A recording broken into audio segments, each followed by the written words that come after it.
In the dusty corners of Moon's salvage yard in Ashford Heights, Virginia, 12-year-old Pearl Jenkins discovered what everyone else saw as worthless scrap: a mangled DeLorean with a cracked windshield and rusted doors.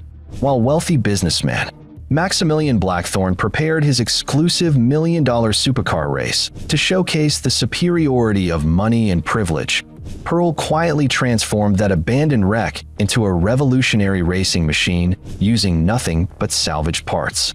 Mechanical genius and unwavering determination. What happened on race day would shock the entire community, humble the arrogant elite, and prove that true innovation comes not from corporate boardrooms, but from the hands of those brave enough to see possibility where others see only failure. Before we jump back in, tell us where you're tuning in from, and if this story touches you, make sure you're subscribed, because tomorrow I've saved something extra special for you. The morning sun cast long shadows across the gravel lot of Jenkins Auto Repair, where Theodore Jenkins wiped his oil-stained hands on a faded blue coverall that had seen better decades. The small garage sat on the outskirts of Ashford Heights, its weathered sign creaking in the gentle Virginia breeze. Ted's calloused fingers traced the final payment notice from the bank, the stark white paper contrasting sharply with the grime. Under his nails, "Daddy, you're making that face again," Pearl said from her perch atop a stack of worn tires, her dark hair pulled back in a practical ponytail.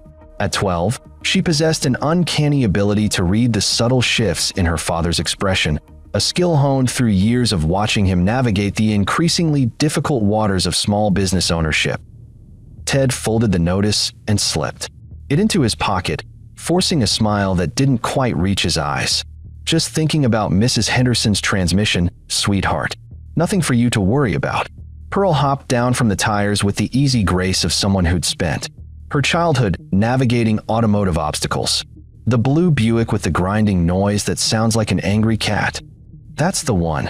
Ted's genuine smile broke through this time.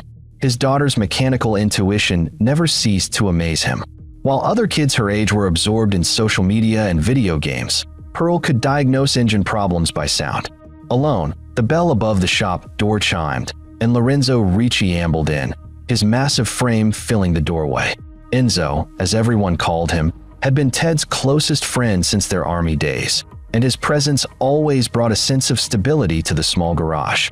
His weathered face bore the permanent tan of someone who'd spent decades under car hoods, and his hands moved with the confident precision of a master craftsman. "Morning, Ted." "Pearl." Enzo nodded to each of them before his expression grew serious. "Heard Blackthorne Industries bought out Patterson's shop downtown." Ted's shoulders sagged slightly. Patterson's Auto had been their biggest competitor, but, more importantly, it had been part of the fabric of Ashford Heights for 30 years. "When? Yesterday. Cash deal, from what I hear." Maximilian Blackthorne himself drove down from Richmond to sign the papers. Enzo's voice carried a mixture of disgust and worry. "Planning to tear it down and build some fancy corporate training facility." Pearl looked up from the carburetor she'd been absently cleaning. "Who's Maximilian Blackthorne?" Ted and Enzo exchanged a glance. "He's a very wealthy man who owns a lot of businesses," Ted explained carefully. "Sometimes wealthy people buy things just because they can, not because they need them." "That doesn't seem very nice," Pearl observed with the straightforward honesty that only children possess. "No, sweetheart, it's not." Ted's voice carried a weariness that spoke to deeper concerns than just losing a competitor. The conversation was interrupted by the distinctive rumble of a well-tuned engine pulling into the lot. Through the grimy window, they watched a pristine silver Mercedes emerge from a cloud of dust, looking as out of place in their modest surroundings as a diamond in a toolbox. The driver who stepped out was a striking woman in her 70s, her silver hair perfectly styled despite the early hour. She wore a simple but elegant blue dress that somehow managed to look both practical and expensive. Her movements were deliberate and graceful, speaking to a lifetime of confidence and purpose. "Good morning," she said as she entered the shop, her voice carrying the refined accent of old Virginia money. "I'm Evangeline Worthington. I believe you worked on my grandson's motorcycle last month." Ted straightened, recognition dawning. "Mrs. Worthington, yes ma'am. Sebastian's Kawasaki. How's it running?" "Like a dream, thanks to your expertise." Evangeline's eyes swept the modest shop with genuine interest rather than disdain. Sebastian speaks very highly of your work, Mr. Jenkins. He said you treated his bike as if it were your own. Every machine deserves respect, Ted replied simply. Whether it's worth $500 or $50,000. Pearl watched the elegant woman with curiosity. Most of their customers were working folks like themselves, people who needed their cars fixed but couldn't afford dealership prices. Mrs. Worthington's presence felt different, though not unwelcome. I couldn't agree more, Evangeline said, her gaze falling on Pearl. And who might this young lady be? This is my daughter, Pearl, Ted said with unmistakable pride. She's got a better mechanical mind than most adults I know. Pearl felt heat rise in her cheeks, but maintained eye contact with Mrs. Worthington. Hi. Hello, Pearl. Do you enjoy working on cars? I like figuring out how things work, Pearl replied honestly. And I like making broken things work again. Something flickered in Evangeline's eyes. A spark of recognition or perhaps approval. That's a valuable gift. The ability to see potential where others see problems is quite rare. Before anyone could respond, the peaceful morning was shattered by the aggressive roar of multiple engines. 3 expensive sports cars pulled into the lot with unnecessary flourish, their exhaust notes deliberately loud and attention-grabbing. The lead vehicle, a gleaming black Lamborghini, parked at an angle that blocked the shop's main entrance. The man who emerged from the Lamborghini moved with the casual arrogance of someone accustomed to being the most important person in any room. Maximilian Blackthorne was impeccably dressed despite the early hour, his tailored suit somehow remaining crisp in the Virginia humidity. His steel-gray hair was perfectly styled, and his cold blue eyes surveyed the modest garage with obvious disdain. 2 younger men flanked him, both driving equally expensive cars and wearing expressions of practiced superiority. They moved like bodyguards, though their purpose seemed more about intimidation than protection. Theodore Jenkins. Maximilian's voice carried the authority of someone who expected immediate answers. That's me, Ted replied evenly, though Pearl noticed his posture stiffen. I'm Maximilian Blackthorne. I have a proposition for you. He glanced around the shop with barely concealed contempt. I'm expanding my operations in Ashford Heights, and I need to acquire this property. I'm prepared to offer you fair market value. Ted's jaw tightened. This shop isn't for sale, Mr. Blackthorne. Everything's for sale, Mr. Jenkins. It's simply a matter of price. Maximilian's smile was cold and calculating. I'm offering you more than this place is worth. You could relocate somewhere more, appropriate to your circumstances. Pearl felt anger flare in her chest. The casual dismissiveness in Blackthorne's voice made her want to speak up, but she'd been raised to let adults handle adult conversations. Evangeline, however, had no such constraints. Good morning, Maximilian, she said coolly. Still trying to buy your way through problems, I see. Blackthorne's expression shifted to surprise, then barely controlled irritation. Evangeline, I didn't expect to find you in a place like this. I go where quality work is done, she replied simply.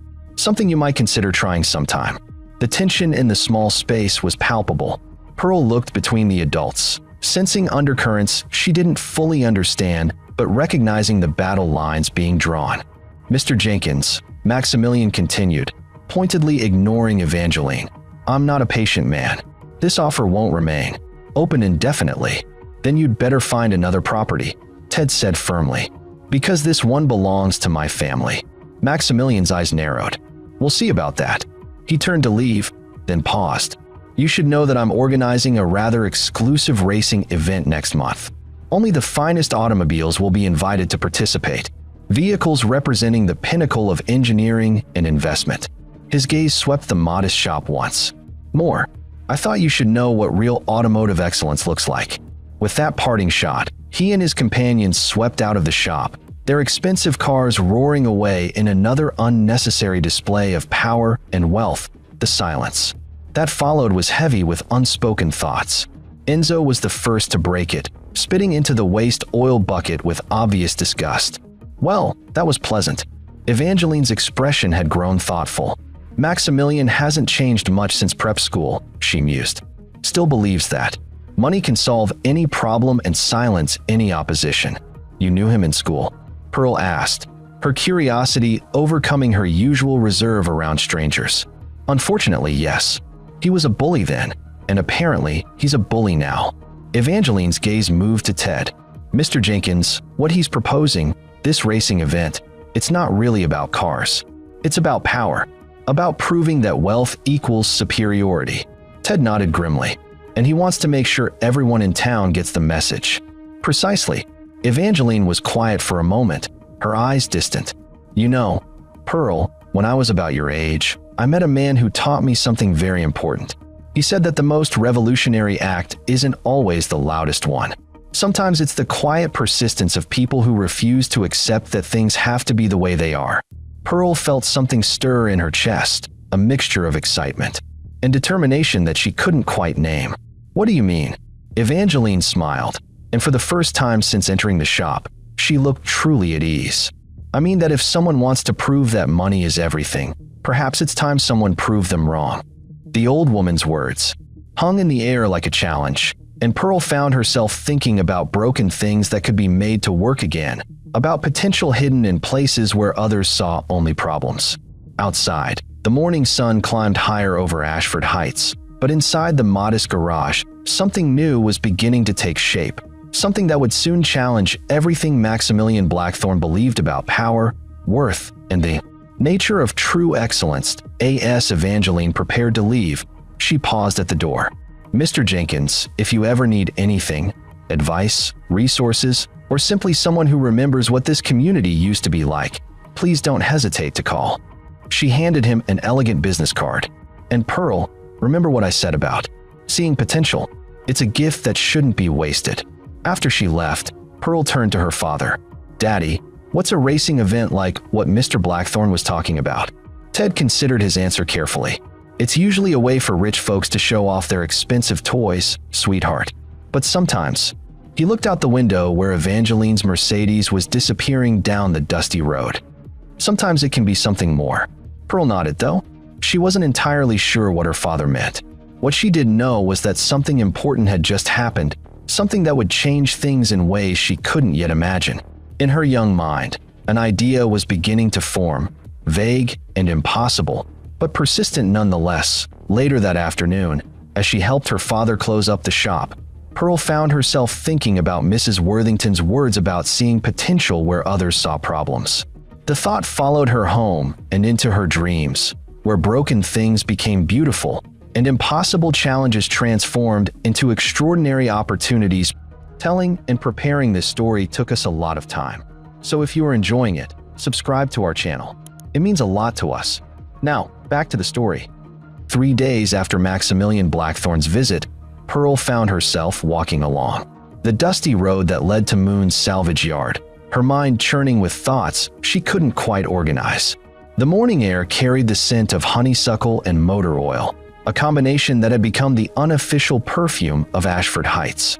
Her father thought she was at the library researching a school project, which wasn't entirely untrue. She was researching something, just not what he imagined. The salvage yard sprawled across 5 acres of Virginia countryside like a metallic graveyard, where the dreams of countless drivers had come to rest among the weeds and rust. Fitzgerald Moon had owned the place for 40 years, and in that time, he developed an almost supernatural ability to find value in what others considered worthless. His reputation for fairness and his encyclopedic knowledge of automotive history made him a legend among the mechanics and car enthusiasts of 3 counties. Pearl pushed through the chain-link gate, its hinges protesting with a squeal that announced her arrival to anyone within earshot. The yard was organized in a way that made sense only to Fitzgerald himself. Foreign cars clustered near the eastern fence, domestic vehicles arranged by decade, and the truly exotic specimens hidden away in what he called his museum section. Well, if it isn't young Pearl Jenkins, came a gravelly voice from beneath the hood of a 1960s Mustang. Fitzgerald emerged like a mechanical genie, his weathered face split by a grin that revealed more gaps than teeth. At 73, he moved with the careful deliberation of someone whose body had spent decades wrestling with stubborn bolts and heavy parts. His coveralls were so permanently stained that the original color remained a mystery, and his hands were permanently etched with the residue of his trade. "Hey, Mr. Moon," Pearl replied, her usual shyness evaporating in the presence of someone who understood her passion for machines. I was wondering if I could look around some. Of course you can, child. Your daddy know you're here. Pearl shifted her weight from one foot to the other. He knows I'm doing research. Fitzgerald's eyes twinkled with amusement. He'd raised 4 children of his own and recognized the careful parsing of truth that characterized young minds wrestling with big ideas. Research, is it? Well, this here's probably the best automotive library in 3 counties. What kind of research you doing? I'm trying to understand something about racing cars, Pearl said carefully. About what makes some cars faster than others. Ah, Fitzgerald nodded as if this explained everything. You heard about that fancy racing thing Blackthorn's putting together, I suppose. Pearl's head snapped up in surprise. You know about that? Honey, everybody in Ashford Heights knows about it by now. Man's been bragging to anyone who'll listen about his $1 million supercars and his exclusive event for the automotive elite. Fitzgerald's voice carried a note of disgust, as if the only thing that matters is how much money you can throw at an engine. They walked deeper into the yard, past rows of vehicles in various states of decay and preservation. Pearl's eyes moved constantly, cataloging details that most people would miss. The way rust patterns revealed structural integrity, how certain modifications suggested an owner's priorities, the telltale signs of quality engineering versus flashy appearance. Mr. Moon, she said hesitantly, do you think it's possible for a regular car to beat an expensive one? Fitzgerald stopped walking and studied her face with the intensity of someone trying to read fine print. Well now, that depends on what you mean by regular and what you mean by beat. You talking about straight line speed, handling, reliability, or something else? All of it, I guess. Just being better. Let me tell you something, Pearl Jenkins, Fitzgerald said, settling onto the running board of an old pickup truck. I've been in this business long enough to see every kind of car you can imagine. I've seen $1 million machines that couldn't make it around the block without breaking down, and I've seen 20-year-old beaters that could outrun anything on the road. You know what the difference was? Pearl shook her head, hanging on his every word. Heart, he said simply. The person who built it, the person who maintained it, the person who understood what that machine was really capable of. Money can buy you the best parts, the fanciest technology, the most expensive paint job, but money can't buy you the kind of understanding that comes from really knowing your machine, from putting your own hands on every bolt and understanding how all the pieces work together. They continued walking, and Pearl found herself thinking about her father's hands, calloused and stained, but capable of coaxing life from engines that others had given up on.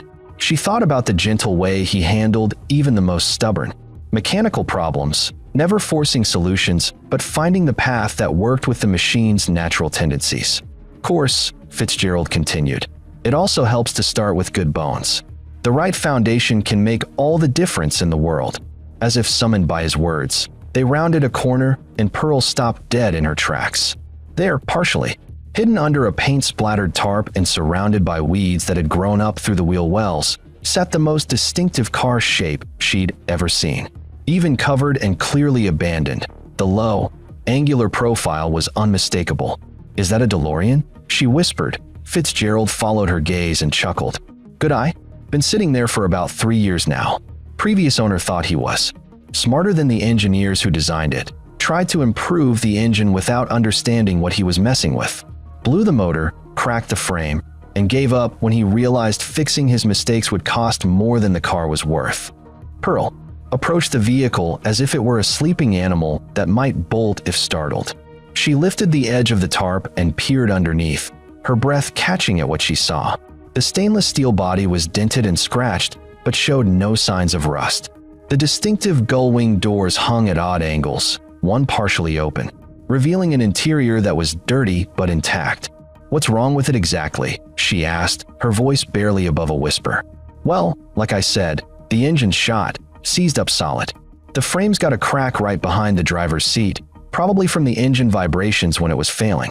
Transmission's probably salvageable, but it'd need a complete rebuild.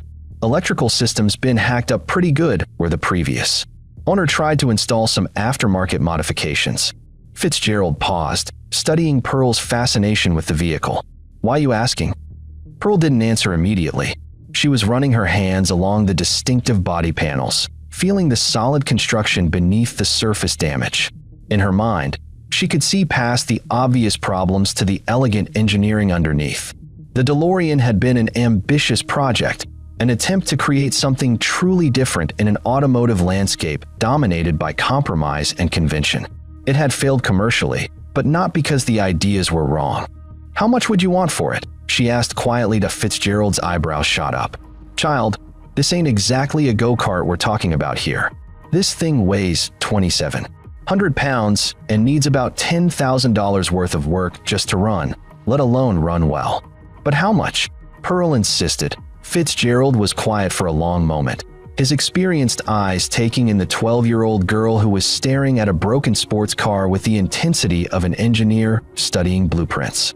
"Pearl, honey, what exactly are you thinking?"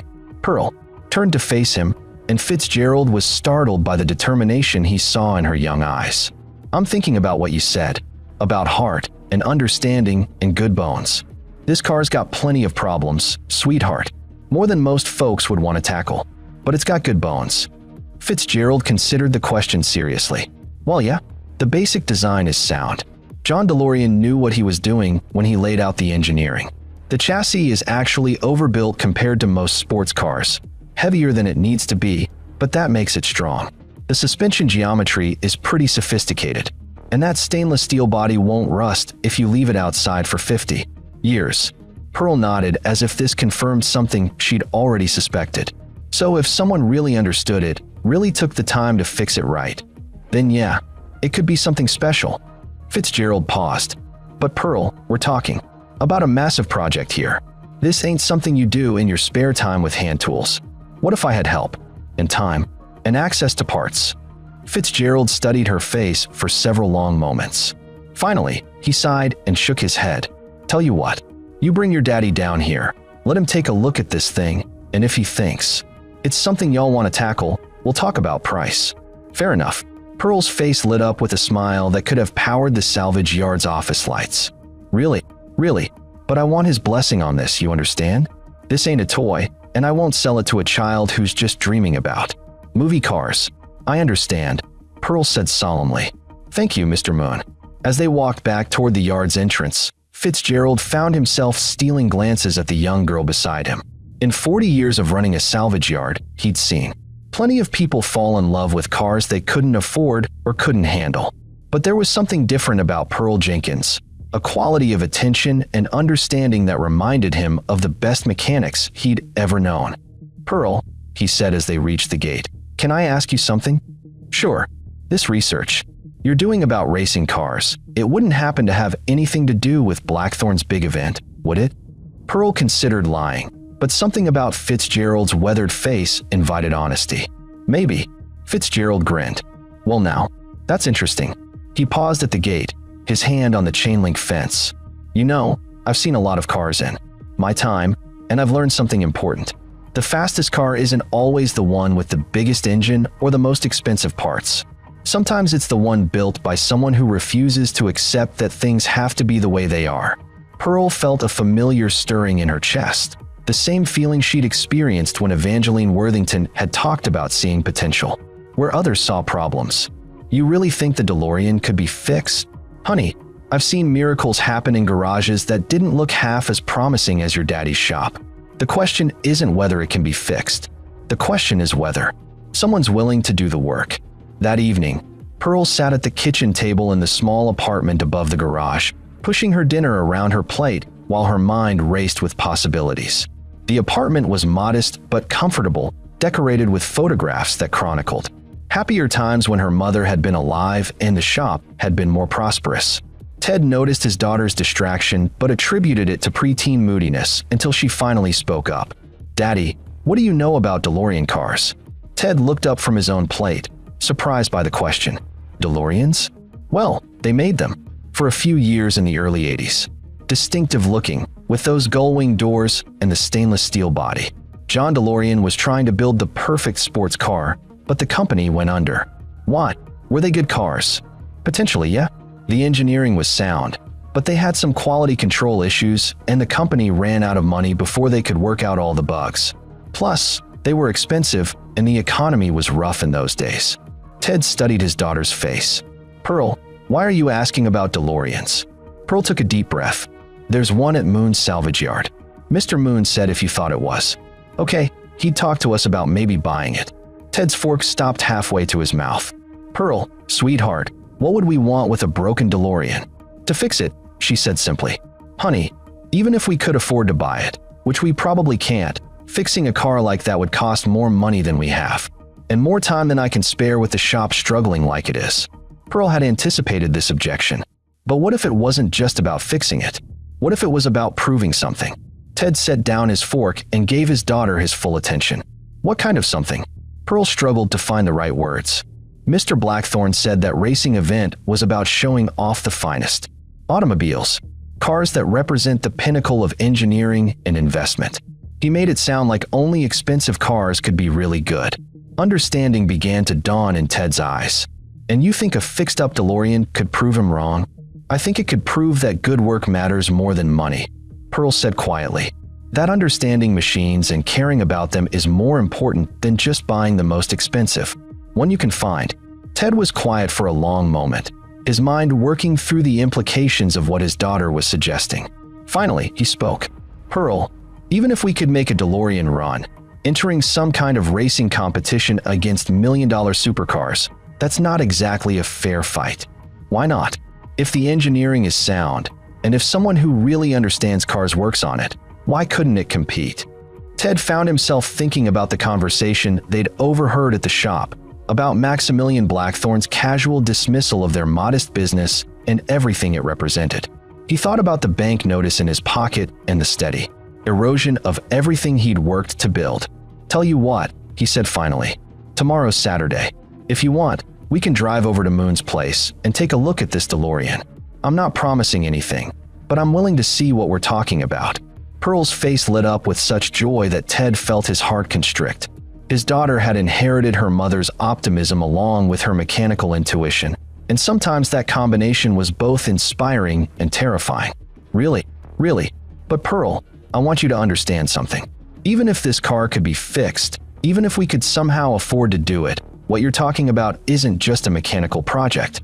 You're talking about challenging some very powerful people who don't like to be challenged." Pearl nodded solemnly. "I know, Daddy. But Mrs. Worthington said the most revolutionary act is sometimes just refusing to accept that things have to be the way they are." Ted smiled despite himself. "She said that, did she?" "Yes, sir. And she said seeing potential where others see problems is a gift that shouldn't be wasted." As Pearl cleared the dinner dishes, Ted found himself staring out the window at the lights of Ashford Heights spread below them. Somewhere out there, Maximilian Blackthorne was probably planning his exclusive racing event, confident in his assumption that money would triumph over skill, that privilege would overwhelm determination. The idea of challenging that assumption was both thrilling and terrifying. But as he watched his daughter moving around their modest kitchen with the easy confidence of someone who'd never doubted that broken things could be made whole again, Ted began to think that maybe, just maybe, it was time to find out what a 12-year-old girl and her father could accomplish when they refused to accept the limitations others imposed on them. Saturday morning arrived with the kind of crisp, autumn air that made everything seem possible.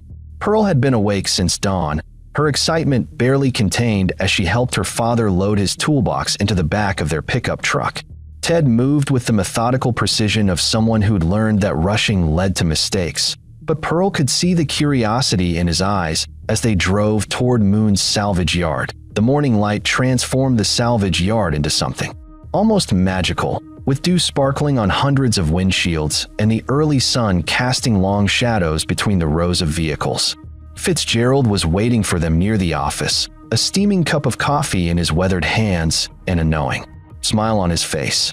"Morning, Ted," he called out as they approached. "Come to see what your daughter's got her eye on." Ted shook the older man's hand firmly. "Morning, Fitz. Yeah, she's got me curious about this DeLorean she mentioned." "Fair warning," Fitzgerald said, leading them deeper into the yard. "It's gonna look worse than it is, but it's also gonna need more work than most folks would want to tackle. Your girl seems to think that's not necessarily a problem." They wound their way through the automotive maze until they reached the corner where the DeLorean sat under its tarp. In the clear morning light, even covered, the car's distinctive profile was unmistakable. Fitzgerald pulled back the tarp with the flourish of a magician revealing his greatest trick that Ted's low whistle was the only sound for several moments. The DeLorean sat before them like a fallen angel, beautiful and broken in equal measure.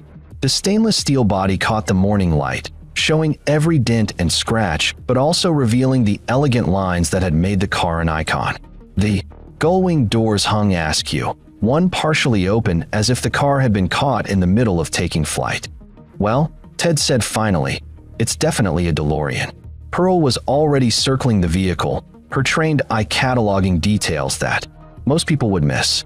She knelt beside the rear wheels, examining the suspension components, then moved to the front to peer through the damaged grille at what remained of the engine compartment. "The frame crack you mentioned," she said to Fitzgerald. "Where exactly is it?" Fitzgerald smiled at her directness. "Let me show you."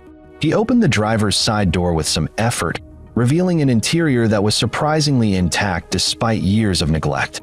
"Right here, behind the seat mounting point. See how the metal's separated along the weld line?" Ted joined them, his experienced hands tracing the crack with the gentle touch of a diagnostician. "This isn't as bad as it could be," he said thoughtfully. "Stress fracture, probably from engine vibration like you said. Welding it would be tricky, but not impossible." "What about the engine?" Pearl asked. "Now that's where the real work is," Fitzgerald admitted. Original owner tried to install some kind of turbocharger system without upgrading the internals. Seized the pistons solid when it overheated. Whole thing would need to be pulled and rebuilt, probably with stronger components. Ted was already lifting the rear engine cover, studying the damaged power plant with the intensity of a detective examining evidence. "PRV V6, he murmured. "Same basic engine they used in some Volvos and Renaults. Parts shouldn't be impossible to find." Pearl watched her father work, recognizing the subtle shift in his posture that indicated his professional interest was engaged. This was Ted Jenkins at his best, confronting a mechanical puzzle that would intimidate most people, but which he viewed as simply another problem to solve. "The transmission?" Ted asked. "5-speed manual, seems to be intact. Previous owner didn't mess with it much." Fitzgerald opened the engine compartment wider. "Suspension's got some wear, but the geometry looks right. Brakes would need a complete overhaul, obviously." For the next hour, Ted conducted the most thorough inspection Pearl had ever witnessed. He crawled under the car with a flashlight, examining the chassis and suspension mounting points. He tested the electrical connections, checked fluid levels in components that weren't obviously damaged, and even bounced each corner of the car to assess the suspension's condition. Pearl helped where she could, but mostly she watched and learned. Her father's diagnostic process was like watching a master craftsman at work, methodical, patient, and incredibly thorough. Nothing escaped his attention, from the condition of the door hinges to the state of the interior electronics. Finally, Ted emerged from under the car and stood back, his expression thoughtful. "Well, Fitz, you weren't kidding about the work it needs." "But," Fitzgerald prompted, recognizing something in Ted's tone. "But the bones are good. Really good, actually. The chassis is solid except for that one crack, which is reparable. The body's got character marks, but no real structural damage. And the basic mechanical systems are all there. They just need rebuilding." Pearl felt her heart begin to race. "So it could be fixed?" Ted looked at his daughter, seeing the hope in her eyes and feeling the weight of responsibility that came, with either encouraging or crushing those dreams. "Pearl, fixing this car wouldn't just be a matter of replacing broken parts. We'd essentially be rebuilding it from the ground up. New engine internals, complete electrical system overhaul, suspension rebuild, brake system replacement. It would be like building a new car that happened to look like an old one." "But you could do it," she pressed. "Technically, yeah, I could. Do it. The question is whether we should. A project like this would take months of work, probably cost more money than we can afford, and take time away from the paying customers who keep our lights on." Pearl's face fell slightly, but she nodded with the resignation of someone who'd learned early that wanting something wasn't the same as being able to have IT was then that a familiar voice spoke from behind them. "Perhaps the question isn't whether you can afford to take on such a project, but whether you can afford not to." They turned to see Evangeline Worthington approaching, her silver hair gleaming in the morning sunlight. She was dressed more casually than during her visit to the shop, but she still carried herself with the unmistakable bearing of someone accustomed to being taken seriously. "Mrs. Worthington," Ted said, surprised. "I didn't expect to see you here. I often come to Fitzgerald's on Saturday mornings," she replied with a smile. "It's amazing what treasures you can find if you know how to look." Her gaze moved to the DeLorean. "And sometimes the treasures find you." Fitzgerald grinned. "Evangeline's been known to rescue more than a few diamonds in the rough over the years. Got an eye for potential that most folks lack." Evangeline approached the DeLorean with the same careful attention that Ted had shown, but her focus seemed different, less concerned with mechanical details and more interested in the overall concept. John DeLorean was ahead of his time, she mused. The stainless steel body, the ethical production principles, the attempt to create something genuinely innovative in an industry dominated by compromise. The execution had flaws, but the vision was sound. "You knew about DeLoreans?" Pearl asked. "My late husband was an aerospace engineer, dear. We followed the automotive industry quite closely, especially companies that were trying to do something different." Evangeline's expression grew thoughtful. "Michael always said that the DeLorean failed not because the engineering was wrong, but because the market wasn't ready for what it represented." Ted found himself intrigued despite his reservations. What did it represent? The idea that cars could be more than just transportation or status symbols, that they could be expressions of innovation, sustainability, and craftsmanship.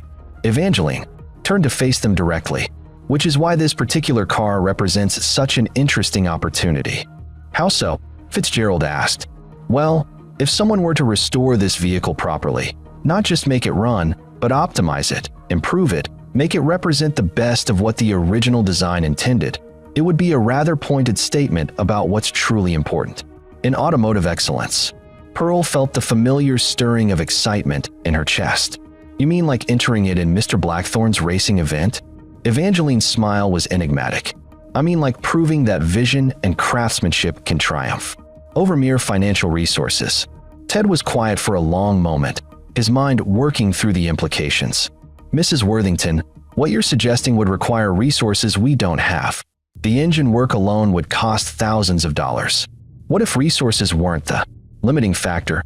Evangeline asked quietly. The question hung in the air like a challenge. Ted looked at his daughter, seeing the hope rekindling in her eyes, then at Fitzgerald, who was nodding slowly, as if confirming something he'd suspected. "I'm not sure I follow," Ted said carefully. Evangeline moved closer to the DeLorean, running her hand along the distinctive door panel. "Mr. Jenkins, you have something that money can't buy: genuine expertise, integrity, and a daughter with extraordinary mechanical intuition. I have resources that I'm not currently using for anything nearly as meaningful as proving Maximilian Blackthorne wrong about what constitutes true automotive excellence. You're offering to sponsor the restoration?" Ted asked, hardly believing what he was hearing. "I'm offering to invest in a project that represents everything I believe about. The triumph of skill over privilege," Evangeline replied.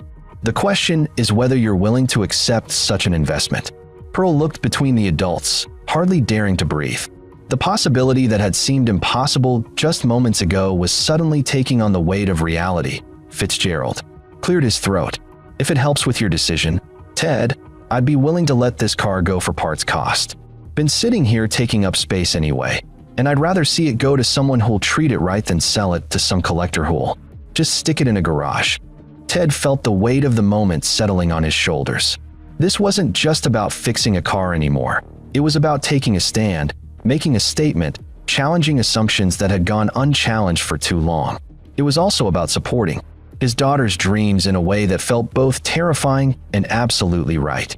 "Pearl," he said finally, "this would be your project as much as mine. You understand that?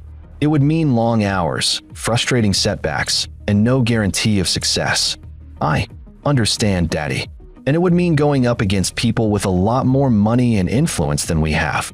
"I know." Ted looked at his daughter's face, seeing in her expression the same determined optimism that had drawn him to her mother 20 years ago. Some risks were worth taking, especially when they offered the chance to prove that character mattered more than circumstances. "All right then," he said, extending his hand to Fitzgerald. "Let's talk about making a deal. As the three adults worked out the details of the purchase, Pearl found herself staring at the DeLorean with new eyes. It was no longer just a broken car in a salvage yard. It was a possibility, a challenge, a chance to prove that the best things in life weren't necessarily the most expensive ones. The morning sun climbed higher over Ashford Heights, casting sharp shadows between the rows of abandoned vehicles. But in one corner of Moon's salvage yard, something was beginning that would soon challenge everything the wealthy elite of Virginia thought they knew about automotive excellence. Pearl Jenkins had found her dragon to slay, and now she had the weapons to do it today. An hour later, as they prepared to leave, Evangeline pulled Ted aside.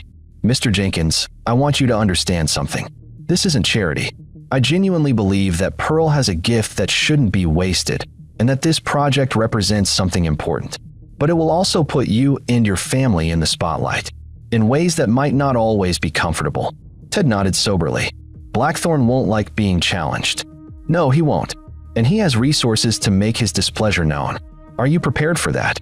Ted looked across the salvage yard to where Pearl was excitedly examining the DeLorean's suspension components with Fitzgerald. "Mrs. Worthington, my daughter believes that broken things can always be fixed if you understand them well enough and care enough to do the work.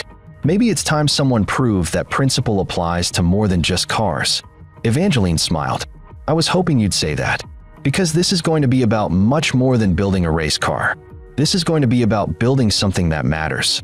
As they drove home with the DeLorean loaded on a flatbed trailer, behind them, Pearl pressed her face to the rear window, watching their new project bounce gently with the road. In her mind, she was already envisioning the transformation ahead, the careful disassembly, the methodical rebuilding, the moment when they would first hear the rebuilt engine come to life. What she couldn't envision was how many people's lives would be changed by what they were about to attempt, or how a 12-year-old girl's determination to prove a point would soon challenge the very foundations of what Ashford Heights thought it knew about worth, excellence, and the power of refusing to accept that things had to stay the way they were. The first week with the DeLorean in their garage taught Pearl more about the difference between dreaming and doing than all her previous mechanical experience combined.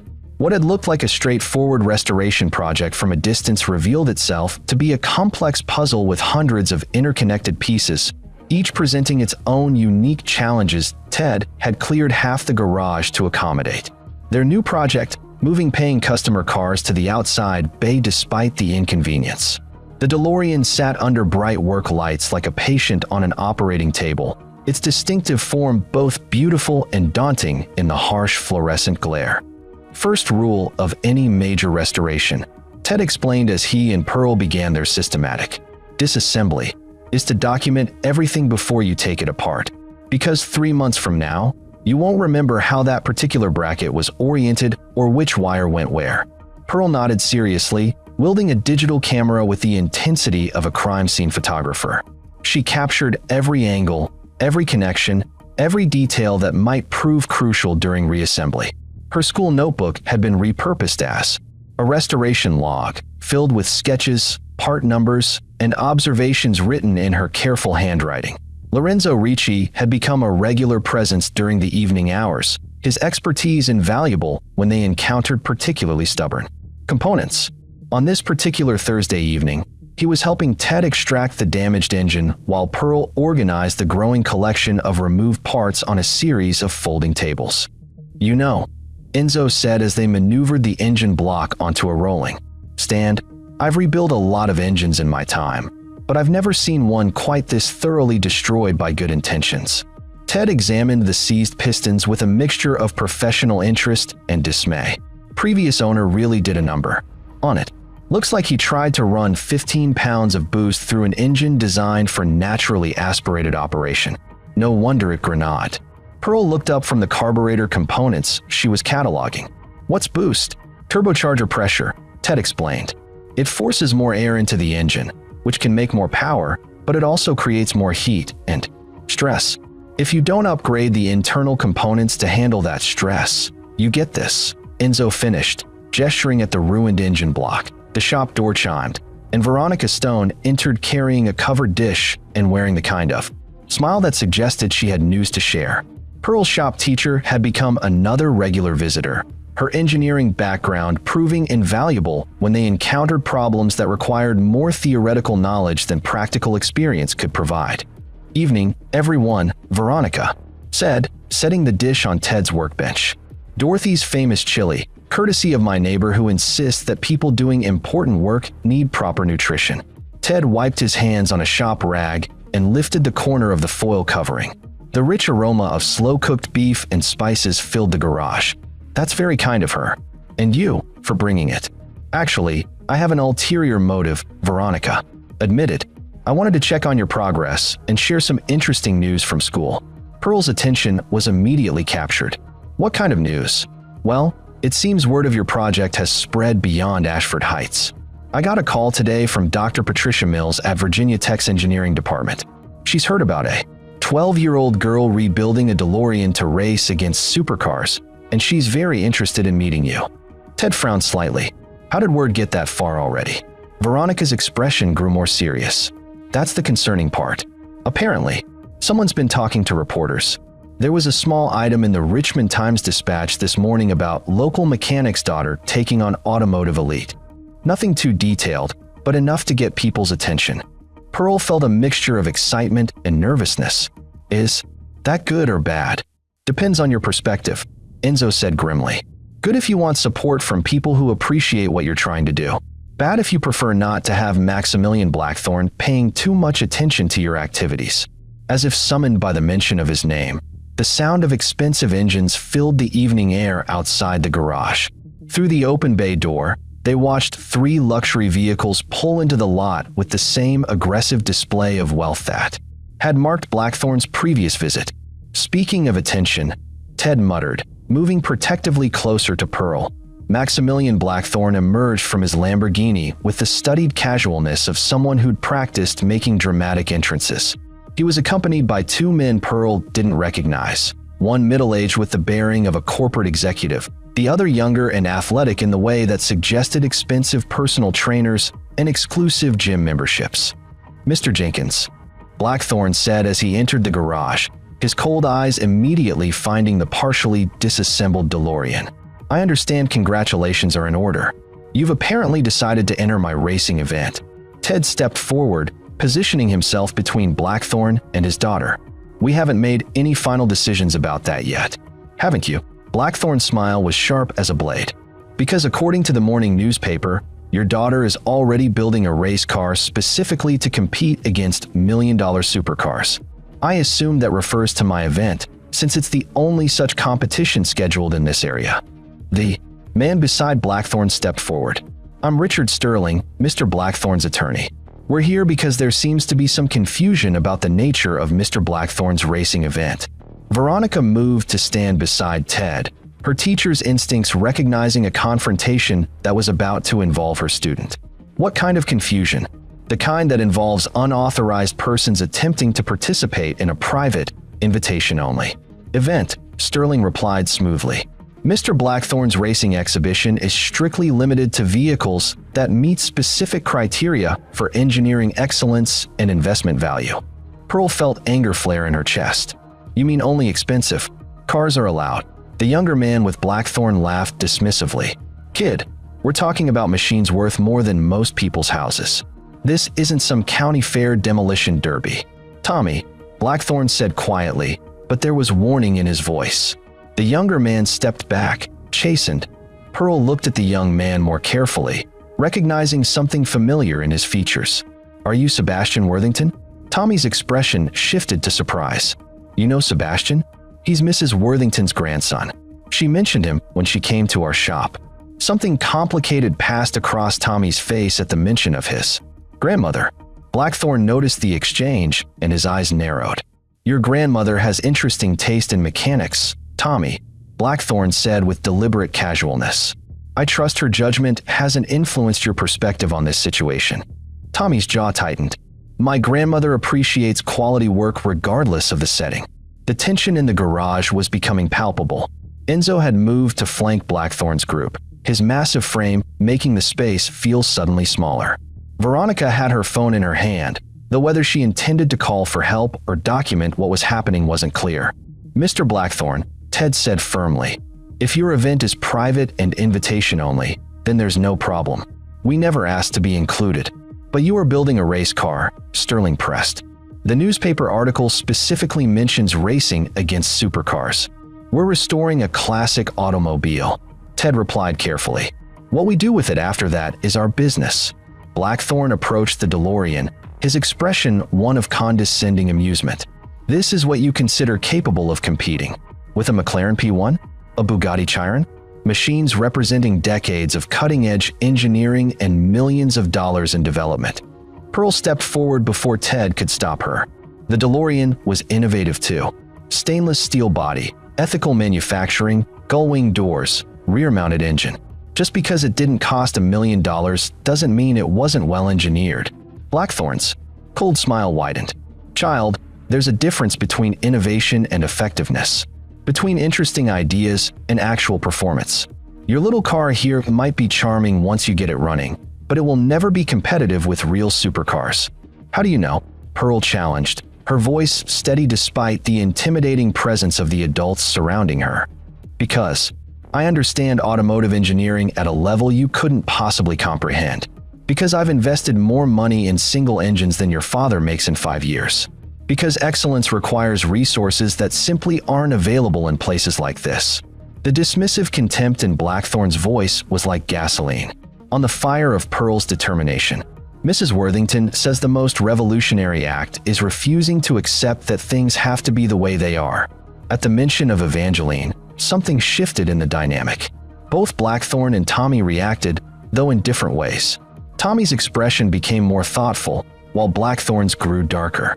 Evangeline Worthington is a romantic who's never accepted the realities of business, Blackthorne said coldly. Her idealism is charming, but ultimately irrelevant in the real world. She seems pretty successful to me, Pearl replied. Sterling cleared his throat. Perhaps we should return to the matter at hand. Mr. Blackthorne's racing event is scheduled for 6 weeks from Saturday. Participation requires formal invitation and pre-qualification of both vehicle and driver. Fine, Pearl said suddenly, her voice cutting through the tension like a bell. Then invite us. The garage fell silent except for the hum of the fluorescent lights. Everyone stared at the 12-year-old girl who had just issued what amounted to a formal challenge to one of Virginia's most powerful businessmen. That Blackthorne's expression shifted from dismissive amusement to something approaching respect.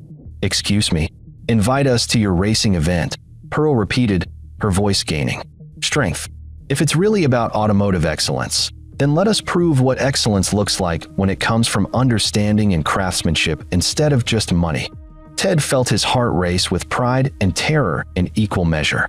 His daughter was magnificent in her fearless determination, but she was also painting a target on their backs that would be impossible to erase. Blackthorne studied Pearl's face for a long moment, and when he spoke, his voice carried a different quality, still cold, but now edged with genuine interest. You're serious about this? Yes, sir. You understand that you would be competing against vehicles worth more than this entire garage. Against drivers with decades of professional racing experience. Yes, sir. Blackthorne glanced at the partially disassembled DeLorean, then back at Pearl. And you believe that this project represents automotive excellence? Pearl looked at the scattered components, the damaged engine, the challenging road ahead, and then back at Blackthorne. I believe it will when we're finished with it. The silence stretched for several heartbeats. Finally, Blackthorne nodded slowly. Very well. Consider this your invitation. 6 weeks from this Saturday, Ashford Speedway, 2 o'clock. Pre-qualification.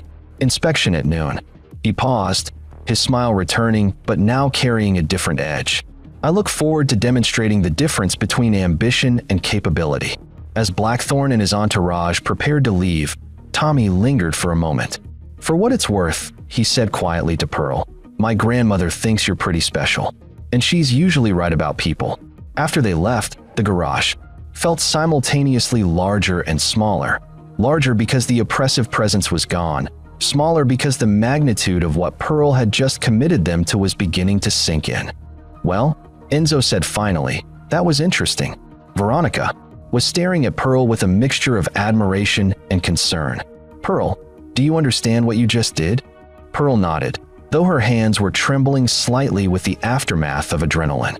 I gave us 6 weeks to prove that a DeLorean rebuilt with love and understanding can compete with million-dollar supercars. Ted put his arm around his daughter's shoulders. Are you sure about this, sweetheart? Because there's no backing out now. Pearl looked at the DeLorean, imagining it not as the collection of parts it currently was, but as the finished machine it could become. Daddy, remember what? You taught me about fixing things? That every machine wants to work properly, and if you understand it well enough and care enough to do the work right, you can make it better than it ever was. I remember. Well, maybe it's time to find out if that's true for more than just regular repairs. As the 3 adults began discussing the practical implications of what had just happened, Pearl found herself staring at the DeLorean's distinctive body panels, seeing not a broken car, but a promise. 6 weeks to transform a salvage yard refugee into something that could challenge the automotive elite. 6 weeks to prove that expertise and determination mattered more than money and privilege, that IT was an impossible timeline for an impossible task.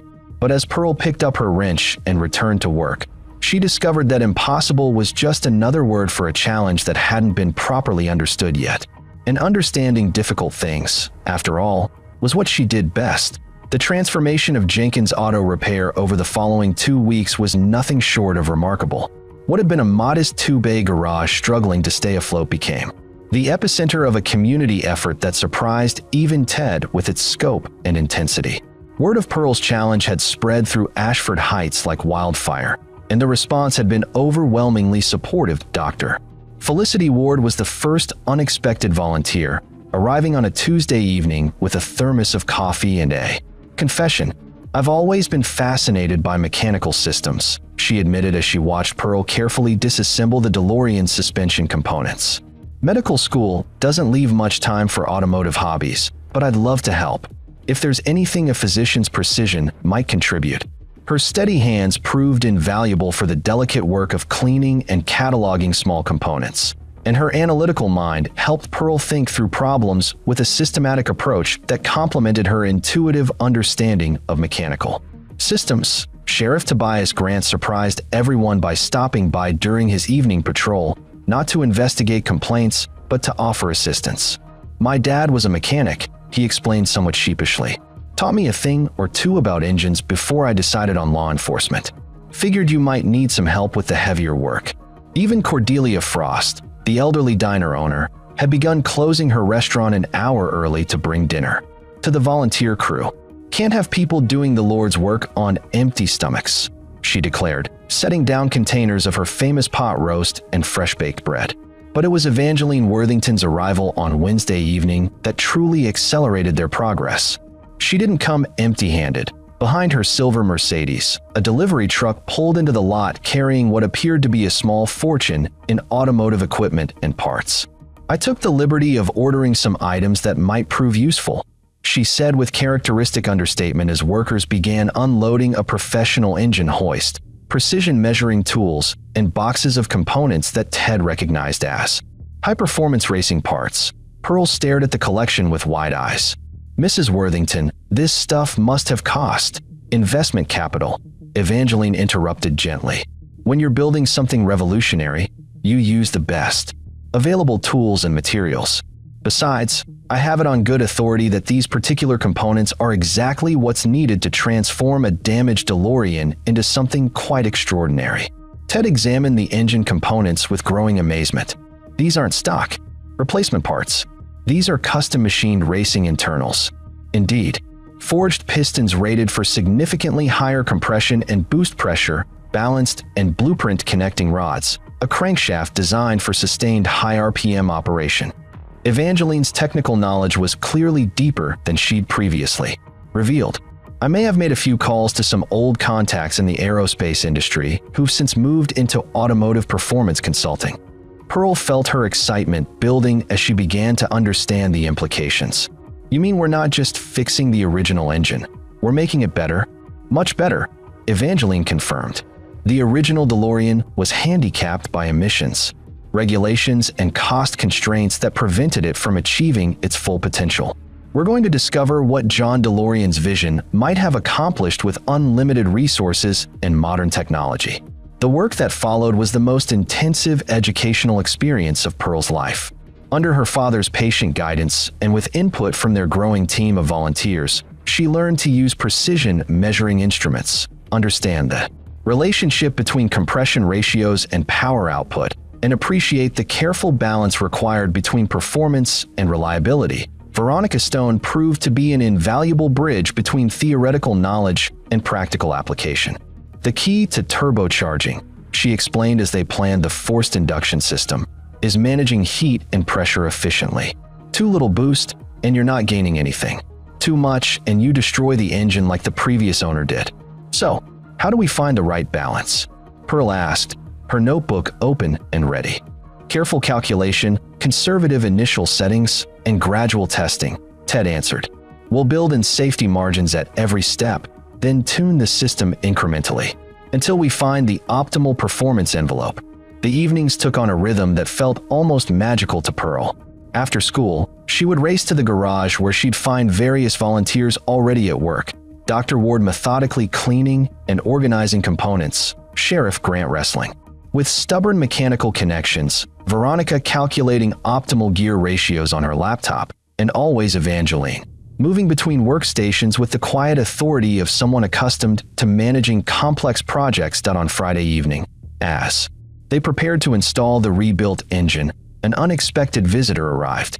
Tommy Worthington pulled up in a tasteful BMW, his expression uncertain as he approached the garage. Pearl noticed he was alone. No entourage, no expensive companions, just a young man who looked like he was wrestling with some internal conflict. Evening, he said quietly, addressing the group but focusing on Pearl. I hope I'm not intruding. Evangeline looked up from the wiring harness she was examining, surprise and something that might have been pleased recognition crossing her face. Tommy, I wasn't expecting to see you here. Grandmother, he nodded respectfully. I wanted to see what all the fuss was about, and maybe apologize for my behavior the other night. Pearl studied his face, trying to read the sincerity in his expression. At 18, Tommy carried himself with the confidence that came from privilege, but there was something different about him now, a quality of uncertainty that made him seem more human than during his previous visit with Blackthorn. You don't need to apologize, Pearl said simply. You were just backing up your friend. That's just it, Tommy replied, his voice gaining strength. I've been thinking about what you said, about Mrs. Worthington's ideas regarding revolution and accepting things as they are. And I realized I've been accepting a lot of things without really thinking about whether they were right. Ted wiped his hands on a shop rag, his expression cautiously welcoming. What kinds of things? Tommy gestured toward the DeLorean, now fitted, with its rebuilt engine and looking significantly more promising than it had 2 weeks earlier. Like the idea that expensive automatically means better, that money is the only measure of excellence. That people who work with their hands somehow can't understand sophisticated engineering concepts. Evangeline set down her tools and gave her grandson her full attention. And what do you think now? I think I've learned more about actual automotive engineering in the last hour of watching this project than I did in 2 years of hanging around Blackthorn's garage, where everything's done by hired specialists and the owners just write checks. Pearl felt a stirring of hope. Does that mean you want to help? Tommy's smile was hesitant but genuine. If you'll have me. I know I don't have much to offer. I'm better at driving cars than building them, but I'd like to learn. The integration of Tommy into their team proved surprisingly smooth. His mechanical knowledge was indeed limited, but his willingness to learn and his unexpected humility made him a welcome addition. More importantly, his presence represented something significant, a crack in the wall of privilege and assumption that Blackthorn had built around his exclusive automotive world. The thing is, Tommy explained as he helped Pearl install the upgraded suspension components. I've been around expensive cars my whole life, but I never really understood how they worked. Everything was always handled by other people, mechanics, engineers, specialists. The owners just showed up to drive. But you must know about performance, Pearl said. You've driven supercars, right? Oh sure, I can tell you which one accelerates fastest or corners hardest. But ask me why or how to make them better and I'm lost. Tommy paused in his work. You know more about making cars perform than most of the people who own million-dollar machines. The compliment warmed Pearl, but it also highlighted something. that had been bothering her about the upcoming challenge. "Tommy, can I ask you something?" "Sure. The racing event, what's it really about? I mean, is it actually about cars, or is it about something else?" Tommy considered the question seriously. "Honestly, I think it's about Blackthorn proving that he's more important than everyone else. The cars are just tools for demonstrating his superiority." Evangeline, who had been listening while fine-tuning the engine management system, looked up. "That's a perceptive observation, Tommy. I should understand it," he replied with some bitterness. "I've been participating in that kind of performance my whole life, using possessions to establish social hierarchies, treating money as if it were a measure of personal worth." Pearl felt a pang of sympathy for the young man. "But you don't have to keep doing that." "No, I don't," Tommy agreed. "Which is why I'd like to help you prove that there's a better way to think about excellence." By Sunday evening, the DeLorean had been transformed from a collection of parts into something that looked genuinely impressive. The stainless steel body had been carefully polished until it gleamed like a mirror. The rebuilt engine purred with a deep, confident note that spoke of precision engineering, and the upgraded suspension gave the car a purposeful stance that suggested serious performance capability. But it was the small details that truly demonstrated the difference between their approach and the money-first mentality they were challenging. Every component had been carefully considered not just for performance, but for reliability, efficiency, and elegant integration. The turbocharger installation was a masterpiece of engineering that managed to increase power significantly while actually improving fuel economy. The suspension geometry had been optimized using computer modeling that Veronica had borrowed from her engineering contacts at the university. "It's beautiful," Dr. Ward said as they all stood back to admire their work. "And I don't just mean aesthetically. The whole approach has been so thoughtful, so careful." Sheriff Grant nodded his agreement. "Reminds me of the way my father used to work. Nothing flashy or expensive, but everything done right." Pearl felt a deep satisfaction as she looked at what they'd accomplished together. The DeLorean was no longer just her project. It had become a community effort that represented something larger than any individual contribution. But as satisfying as their progress had been, she knew the real test was still ahead. Building a beautiful car was one thing. Proving it could compete with million-dollar supercars was something else entirely. "Mrs. Worthington," she said quietly, "do you really think we can win?" Evangeline considered the question seriously. "Pearl, I think you've already won something more important than any race. You've proven that a community working together with skill and dedication can accomplish extraordinary things, whether that translates to victory on the track." She smiled. "Well, that's what makes it an adventure." Tommy, who had been unusually quiet during the final inspection, suddenly spoke up. "There's something you should know about the other cars you'll be racing against."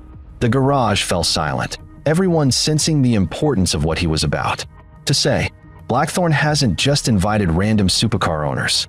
He's specifically chosen vehicles and drivers that represent the absolute pinnacle of automotive technology and racing skill. We're talking about cars worth $2 to $3 million each, driven by people with decades of professional experience. Ted felt his stomach tighten. "How many cars?" "6, including mine. McLaren P1, Bugatti Chiron, Koenigsegg Regera, Pagani, Huayra, Ferrari LaFerrari, and my Porsche 918 Spider." Pearl did quick mental math. "That's like $15 million worth of cars." "At least," Tommy confirmed. "And the drivers include 2 former Formula One racers, a Le Mans winner, and 3 professional racing instructors." The magnitude of what they were facing settled over the group like a heavy blanket. Even Evangeline looked sobered by the reality of the competition. But Pearl, after a moment of stunned silence, began to smile. "Well," she said finally, "at least we know exactly what we're up against." Ted looked at his daughter with a mixture of pride and terror. "Pearl, sweetheart, those are some of the fastest cars ever built." "I know, Daddy, but they're also the most expensive. And Mrs. Worthington taught me that the most expensive isn't always the best. It's just the most expensive." As the volunteers began cleaning up and preparing to leave, Pearl found herself alone with the DeLorean for a few minutes. She ran her hand along the distinctive door panel, feeling the solid construction beneath the gleaming surface. In 4 weeks, this car would have to prove that everything they believed about skill, dedication, and understanding machines was More than just wishful thinking. It was an impossible challenge against impossible odds. But as Pearl looked at the beautiful machine they'd created together, she realized that impossible was just another way of saying that no one had bothered to try hard enough yet. And trying hard enough, she was beginning to understand, was exactly what she and her community did best. The first test drive of the rebuilt DeLorean was scheduled for dawn on Tuesday morning, 3.5 weeks before the race. Pearl had barely slept the night before, her mind cycling through every system they'd installed, every modification they'd made, every possible failure point that could turn their moment of triumph into disaster. Ted emerged from the garage at 5:30 in the morning to find his daughter already there, conducting what appeared to be her 5th complete pre-flight inspection of the vehicle. The DeLorean sat in the pale morning light like a sleeping predator, its polished stainless steel body reflecting the orange glow of sunrise. "Couldn't sleep either?" he asked, setting down 2 cups of coffee and joining her inspection routine. "The turbocharger pressure readings were perfect yesterday, but what if something shifted overnight? What if the engine mapping isn't quite right? What if—" "Pearl," Ted interrupted gently, "we've checked everything 3 times. The car is as ready as we can make it." Pearl nodded, but her nervous energy was palpable. This wasn't just a test drive. It was the moment when months of dreams and weeks of intensive work would either prove themselves or collapse under the weight of reality. Evangeline arrived as they were completing their final systems check, followed closely by Tommy in his BMW. The young man had become a regular presence over the past week, his initial awkwardness replaced by genuine enthusiasm for the technical aspects of their project. "How are we feeling this morning?" Evangeline asked, though her own expression suggested she understood the mixture of excitement and anxiety that surrounded first tests. "Nervous," Pearl admitted honestly. "What if it doesn't work the way we calculated? Then we learn something. Adjust our approach and try again," Evangeline replied calmly. "That's how engineering works. Very few things perform perfectly on the first attempt." Tommy circled the DeLorean with obvious appreciation. "It really is beautiful. The proportions look completely different now that everything's properly aligned and the suspension is set up correctly." Ted had to agree. The car's stance was purposeful and aggressive without being ostentatious, and the subtle modifications they'd made to the aerodynamics gave it a sleek, purposeful appearance that suggested serious performance capability. "Who's driving for the initial test?" Evangeline asked. "I am," Ted replied. "Pearl's built the car, but she's not quite ready for high-performance driving yet." Pearl felt a familiar pang of frustration at being reminded of her age and limitations, but she understood the logic.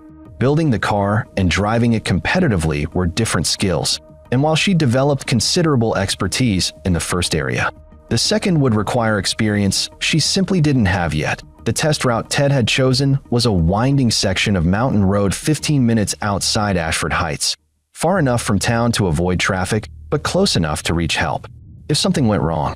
As they loaded into their support vehicles, Evangeline's Mercedes and Tommy's BMW, Pearl found herself thinking about all the ways this could go wrong.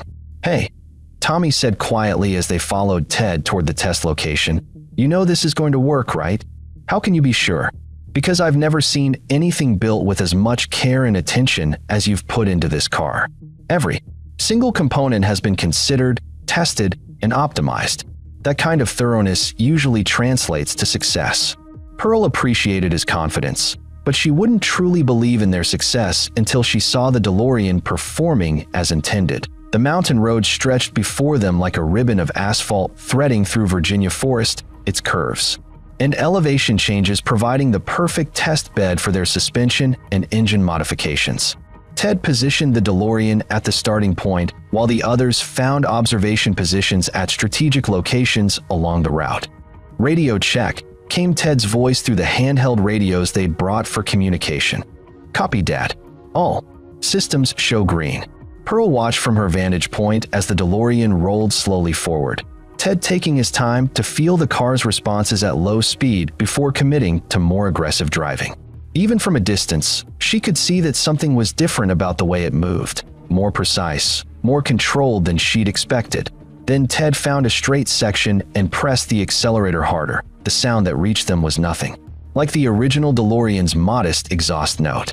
The rebuilt engine produced a deep, purposeful growl that spoke of serious engineering, and the car's acceleration was dramatic enough to be visible even from their distant observation point. "Holy smokes," came Tommy's voice over the radio. "That thing moves." For the next hour, they watched Ted systematically explore the car's capabilities, testing braking distances, cornering speeds, and straight-line acceleration with the methodical approach of someone who understood both the car's potential and its limitations. With each passing minute, Pearl's anxiety transformed into excitement as it became clear that their calculations had been accurate, perhaps even conservative. When Ted finally returned to their starting point, his expression was a mixture of amazement and something approaching awe. "Well," Pearl asked breathlessly as he climbed out of the car. "Pearl, sweetheart, I don't think you understand what you've built here." Ted's voice carried a note of wonder that made everyone lean in closer. "This isn't just a restored DeLorean. This is something entirely new." Evangeline stepped forward, her engineer's mind clearly hungry for details. "Define new." "The power-to-weight ratio is extraordinary. The turbocharger installation provides immediate response with none of the lag you'd expect from a retrofit system. The suspension geometry is so well-balanced that it feels like the car was designed from the ground up to handle this level of performance." Ted paused, shaking his head. "And the braking system? Pearl, those calculations you did for brake balance and cooling, they're perfect. I've never driven anything that felt so confident and predictable at high speeds." Tommy's eyes widened. "You mean it's actually fast?" "I mean it's competitive," Ted replied. "Maybe more than competitive." Pearl felt her heart racing. "Really? You think it could actually keep up with those supercars?" Ted considered his answer carefully. "Pearl, I think this car could surprise a lot of people who've made assumptions about what money can and can't buy." The drive back to Ashford Heights was filled with excited planning for additional testing and fine-tuning, but their celebration was interrupted by an unexpected sight at the garage. 3 news vans were parked in the lot, their crews setting up cameras and interviewing what appeared to be random townspeople. "Oh," Tommy muttered. "Looks like word has really gotten out now." As they pulled into the lot, they were immediately surrounded by reporters eager for interviews and footage of the DeLorean. Pearl found herself thrust into the unfamiliar role of spokesperson for their project, answering questions about their goals, their methods, and their chances against Blackthorn's supercar collection. "Pearl, some people are saying this is just a publicity stunt," called out one reporter. "How do you respond to critics who claim a rebuilt DeLorean can't possibly compete with modern supercars?" Pearl looked at the camera, thinking about everything they'd learned and accomplished over the past weeks. "I think people should wait and see what happens before they decide what's possible and what isn't." "But you're just 12 years old," pressed another reporter. "Don't you think this is beyond your capabilities?" "Age doesn't change how engines work," Pearl replied with quiet confidence. "And understanding how something works is more important than how old you are or how much money you have." The interview session stretched for nearly an hour, with reporters clearly fascinated by the story of a small-town girl challenging automotive royalty. But Pearl began to notice that some of the questions seemed designed to create conflict rather than inform, and she started to understand why Evangeline had warned them about the spotlight. After the news crews departed, they gathered in the garage to debrief both the successful test and the media attention. The atmosphere was celebratory, but there was an undercurrent of concern about the increased scrutiny their project was receiving. "The good news," Evangeline said, "is that the car performs as well as we hoped. The challenging news is that we're no longer flying under anyone's radar." As if to emphasize her point, Ted's phone rang. The caller ID showed a number he didn't recognize, but when he answered, the voice was unmistakably familiar.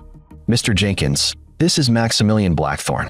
I understand you've been making some rather extraordinary claims about your little project."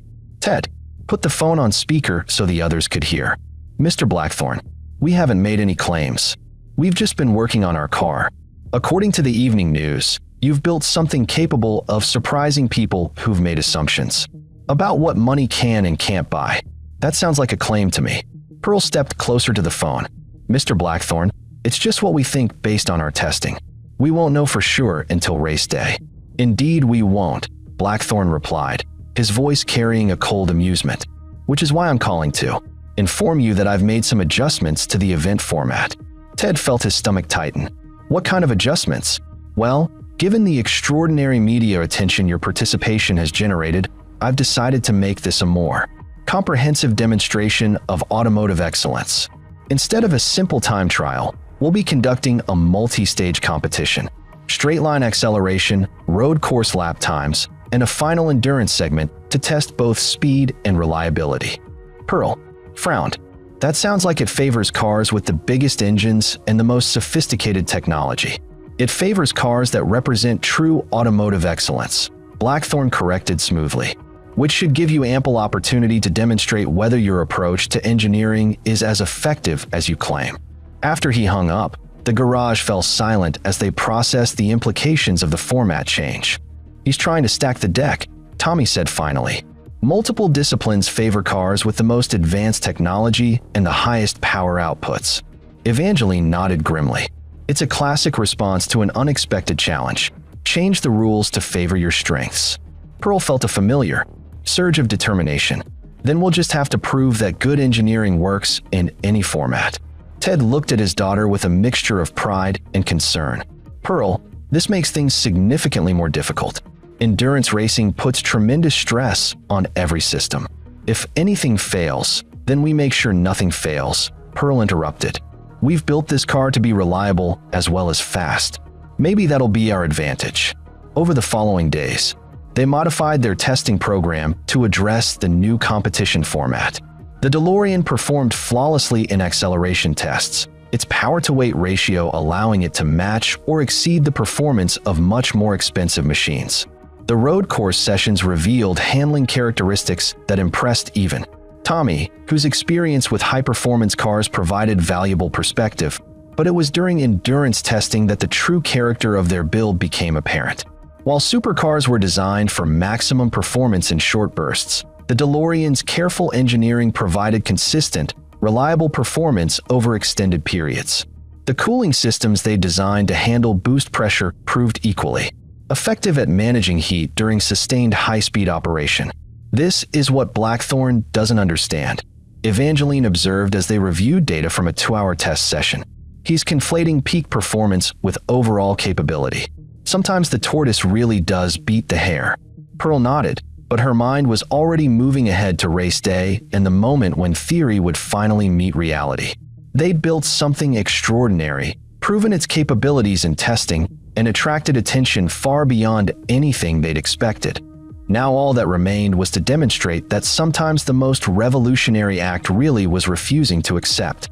That things had to be the way they were. 2 weeks until race day, and Pearl Jenkins was as ready as she'd ever be to change the way people thought about automotive excellence. The final week before the race brought an intensity to Ashford Heights that the small town had never experienced. Pearl found herself at the center of a media storm that seemed to grow larger each day, with reporters from automotive magazines, local television stations, and even national news networks requesting interviews about the David versus Goliath story that had captured public imagination. But it was Thursday morning's unexpected visitor that truly illustrated how far their story had spread. Pearl was in the garage performing her daily inspection routine when a sleek black sedan pulled into the lot, followed by 2 equally imposing SUVs. The man who emerged from the sedan moved with the confident bearing of someone accustomed to commanding attention. "Good morning," he said as he entered the garage, his voice carrying the authoritative tone of natural leadership. "I'm looking for Pearl Jenkins." Ted stepped protectively closer to his daughter. "I'm her father, Ted Jenkins. Can I help you?" The man smiled and extended his hand. "General Marcus Webb, United States Air Force. I've come to meet the young engineer, who's been making headlines with her innovative approach to automotive performance." Pearl felt her eyes widen. An actual general had come to see their project. "You're here because of the DeLorean?" "I'm here because of the engineering philosophy it represents," General Webb corrected gently. "The Air Force has a keen interest in innovative approaches to complex mechanical problems, especially when those approaches demonstrate that understanding and craftsmanship can triumph over expensive technology." Evangeline, who had been working on final calibrations of the engine management system, looked up with obvious recognition. "Marcus Webb, I should have known you'd eventually hear about this project." The general's formal expression shifted to warmth. "Evangeline Worthington, I might have known you'd be involved in something this interesting. You two know each other?" Pearl asked.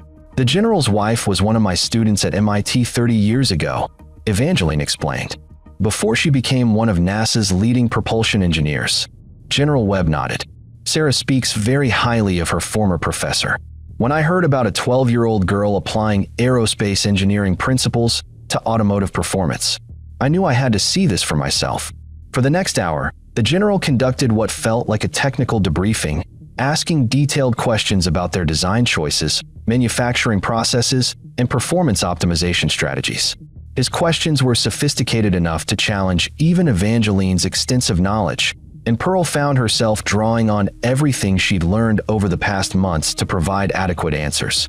"Remarkable," the general said finally. "The integration of theoretical knowledge with practical application is exactly what we look for in our top engineers. And to see it in someone so young." He paused, studying Pearl's face.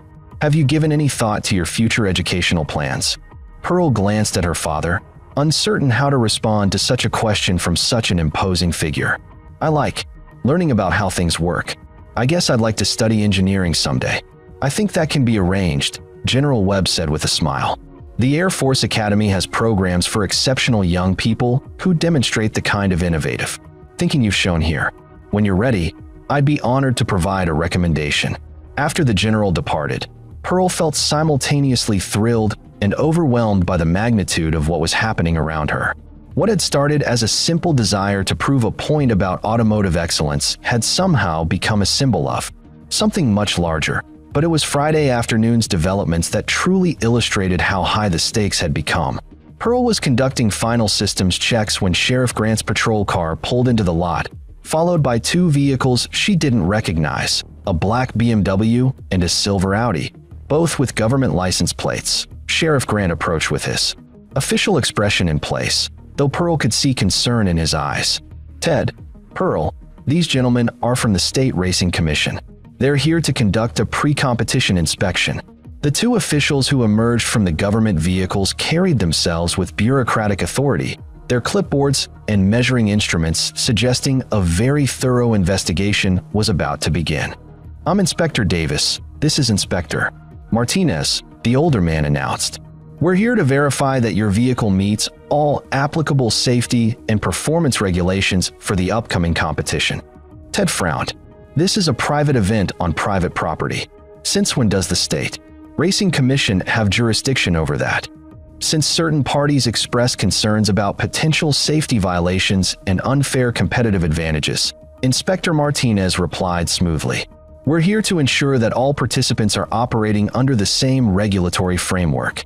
Pearl felt anger flare in her chest. "Mr. Blackthorne complained about us, didn't he?" Inspector Davis consulted his clipboard. "We're not at liberty to discuss the source of our investigation. However, we are required to conduct a thorough inspection of your vehicle and documentation."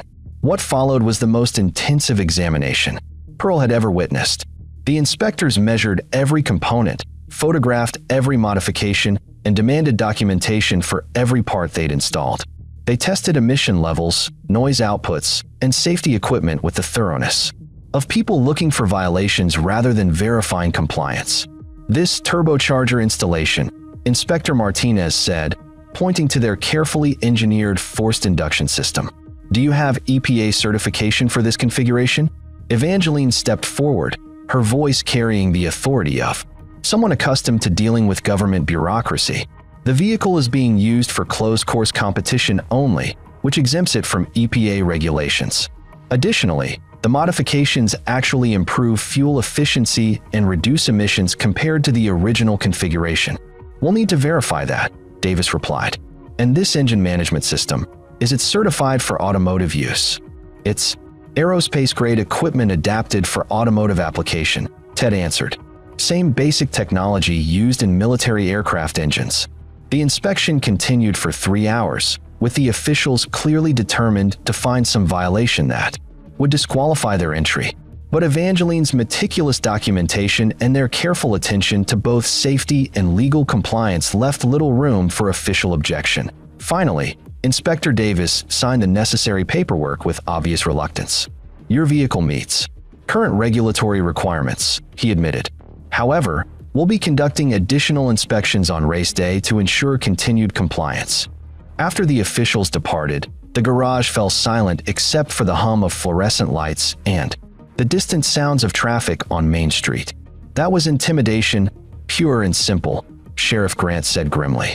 Someone's trying to rattle you before the big day. Pearl felt a familiar surge of determination. Well, it didn't work. Everything we've done is legal and safe and better engineered than anything they'll find on those expensive cars. Tommy, who had arrived during the inspection and watched the proceedings with growing anger, finally spoke up. This is exactly what I was talking about. The system protecting itself by changing the rules when someone threatens to prove it wrong. That evening, as they gathered for what would be their final team meeting before the race, Pearl found herself looking around at the collection of people who had made their impossible dream possible. Dr. Ward, Sheriff Grant, Cordelia Frost, Veronica Stone, Lorenzo Ricci, Evangeline, Tommy, and her father each had contributed something essential to their success. Tomorrow's going to be interesting, Ted said with characteristic understatement. But I want everyone to know that we've already accomplished something extraordinary.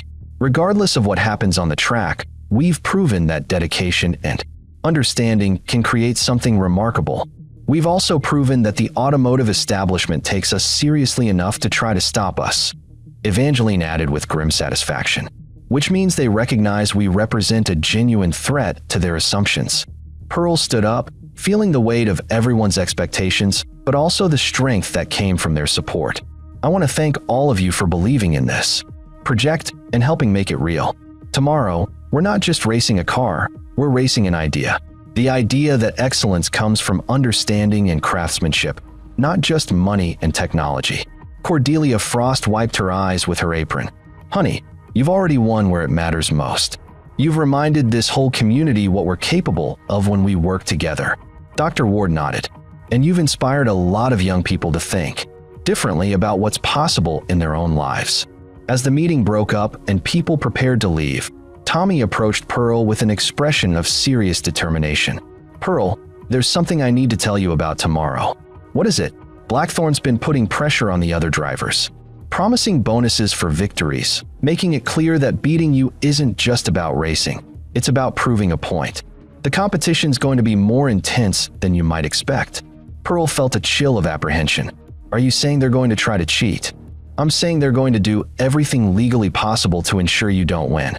Aggressive driving, psychological pressure, maybe some unsportsmanlike conduct that stays just within the rules. Pearl considered this information seriously. Tommy, are you going to be part of that? Tommy met her eyes directly. I'm going to drive my best race and let the results speak for themselves. But I won't be participating in any mind games or intimidation. Tactics. What you've built here deserves respect, regardless of who wins.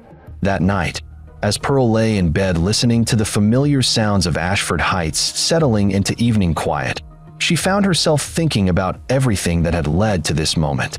The discovery of the DeLorean in Moon's salvage yard felt like it had happened years ago rather than months. The scared, uncertain girl who had first challenged Maximilian Blackthorn seemed like someone else entirely. Tomorrow would bring the ultimate test of everything they'd learned, built, and believed. 6 of the world's most expensive supercars against one rebuilt DeLorean carrying the hopes and dreams of an entire community. Professional racing drivers with decades of experience against whatever skill she'd managed to develop in a few short months. The odds were overwhelming. The stakes were higher than she'd ever imagined, and the attention was more intense than she'd ever wanted. But as Pearl finally drifted off to sleep, she found herself smiling. Because impossible, she'd learned, was just another word for something that hadn't been properly understood yet, and understanding difficult things, after all, was exactly what she did best. Race day was less than 12 hours away, and Pearl Jenkins was ready to show the world what a 12-year-old girl and her community could accomplish when they refused to accept the limitations others imposed on them. Race day dawned crisp and clear, with the kind of perfect autumn weather that seemed designed for automotive competition. Pearl woke before her alarm, her mind immediately racing through final system checks and racing strategy despite having mentally rehearsed both dozens of times over the past week.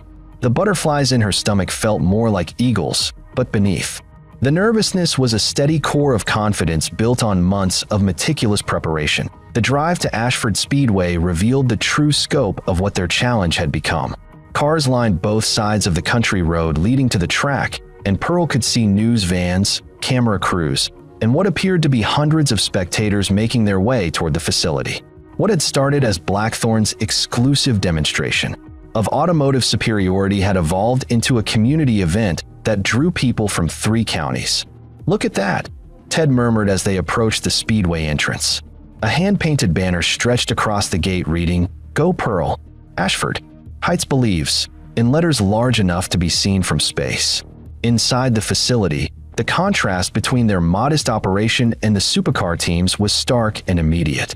The other competitors had arrived with professional transport trucks, teams of mechanics in matching uniforms, and enough technical equipment to stock a small factory. The McLaren P1 sat under a climate-controlled canopy, surrounded by laptops displaying real-time data streams. The Bugatti Chiron's team included what appeared to be engineers from the factory in France. The Ferrari LaFerrari was attended by crew members wearing official Scuderia Ferrari gear. And then there was the DeLorean, transported on Fitzgerald's flatbed trailer and supported by a collection of volunteers in work clothes, carrying toolboxes that looked like they'd survived decades of honest labor. "We look a little out of place," Pearl observed, though her voice carried more amusement than concern. "Good," Evangeline replied firmly. "Looking like everyone else would mean we'd missed the point entirely." The pre-race technical inspection was conducted with military precision, each vehicle subjected to safety checks, measurement verification, and documentation review. Pearl watched nervously as officials examined their modifications with microscopic attention, but Evangeline's thorough preparation once again proved its value. DeLorean DMC 12, registration number 7, called the chief inspector. All systems cleared for competition. The relief Pearl felt was immediately replaced by a new kind of nervous energy as she realized they were truly, officially, about to race against some of the fastest cars ever built. Maximilian Blackthorne chose that moment to make his grand entrance, arriving in a helicopter that landed in the Speedway's infield with theatrical precision. He emerged wearing racing gear that probably cost more than most people's cars, flanked by a retinue of assistants and photographers documenting his every move. His first stop was the DeLorean pit area, where he conducted what appeared to be a casual inspection, but felt more like a final psychological assault. "Well, Miss Jenkins," he said with his characteristic cold smile, "I must admit I'm impressed. You've actually managed to create something that looks like a race car." "Thank you," Pearl replied evenly, refusing to rise to the obvious bait. Of course, looking fast and being fast are entirely different things. I trust you understand that this competition will demonstrate the difference between amateur enthusiasm and professional excellence. Ted stepped forward, his protective instincts engaged. "Mr. Blackthorne, I think the track will speak for itself." "Indeed it will," Blackthorne agreed, "which is why I wanted to personally wish you good luck. You're going to need it." After he departed, Pearl found herself shaking slightly with suppressed anger and adrenaline. Tommy appeared at her elbow, having witnessed the exchange from his own pit area. "Don't let him get in your head," he said quietly. "That's exactly what he's trying to do. He knows you've built something special, or he wouldn't be working so hard to rattle you." Pearl nodded, focusing on her breathing and trying to channel her nervous energy into concentration. Around them, the speedway was filling with spectators, and she could see familiar faces throughout the crowd: Sheriff Grant, Dr. Ward, Cordelia Frost, and dozens of other Ashford Heights residents who had come to support their hometown team. The driver briefing was conducted with the formality of a military operation, complete with detailed maps of the course, safety protocols, and competition rules. Pearl found herself sitting between 2 professional racing drivers whose credentials included Formula One experience and Le Mans victories, trying to absorb information while managing the surreal reality of her situation. "Stage 1 will be straight-line acceleration," announced Judge Miriam Garrett, who had been selected as chief race official. "Quarter mile from standing start, electronic timing, single elimination format. Stage 2, road course lap times, best of 3 attempts. Stage 3, 30-minute endurance race on the full circuit." Pearl's mind automatically began calculating optimal gear ratios and turbocharger boost settings for each discipline. But she was interrupted by a commotion near the registration table. Emilio Guerrero, the young journalist who had been following their story from the beginning, was arguing with track officials about media access. "This is a private event," one official was explaining. "Media access is restricted to authorized personnel only." "Since when?" Emilio challenged. "This track is usually open to public press coverage." Judge Garrett intervened with the authority of someone accustomed to settling disputes. "Mr. Blackthorne has specifically limited media access for this event. Only pre-approved outlets will be permitted in the competition area." Pearl felt another surge of anger at this obvious attempt to control the narrative, but Evangeline leaned over with a knowing smile. "Don't worry, dear. Sometimes the best stories find their own way to the surface." As the morning progressed toward the noon start time, Pearl found herself cycling through final preparations with the methodical intensity her father had taught her. Every system was checked, every setting verified, every possible failure point examined and prepared for. The DeLorean sat ready like a coiled spring, its polished stainless steel body reflecting the Virginia sun and its rebuilt engine purring with quiet confidence. "How are you feeling, sweetheart?" Ted asked as they completed their final technical review. "Scared and excited and ready," Pearl replied honestly. "Is that normal? For something this important?" "Absolutely." Ted's expression grew serious. "Pearl, I want you to remember something. Regardless of what happens today, you've already accomplished something extraordinary. You've proven that determination and understanding can create something remarkable. Don't let anyone make you forget that." The first stage of competition, straight-line acceleration, was announced over the track's public address system, and Pearl felt her heart rate spike as she realized the moment of truth had finally arrived. The other drivers were already moving toward their vehicles, their movements carrying the practiced efficiency of people who had done this hundreds of times before. Pearl approached the DeLorean and paused for a moment, her hand on the distinctive door handle. Everything they'd worked for, everything they believed about the power of understanding and craftsmanship, was about to be put to the ultimate test. The grandstands were packed with spectators, many holding signs supporting the local team.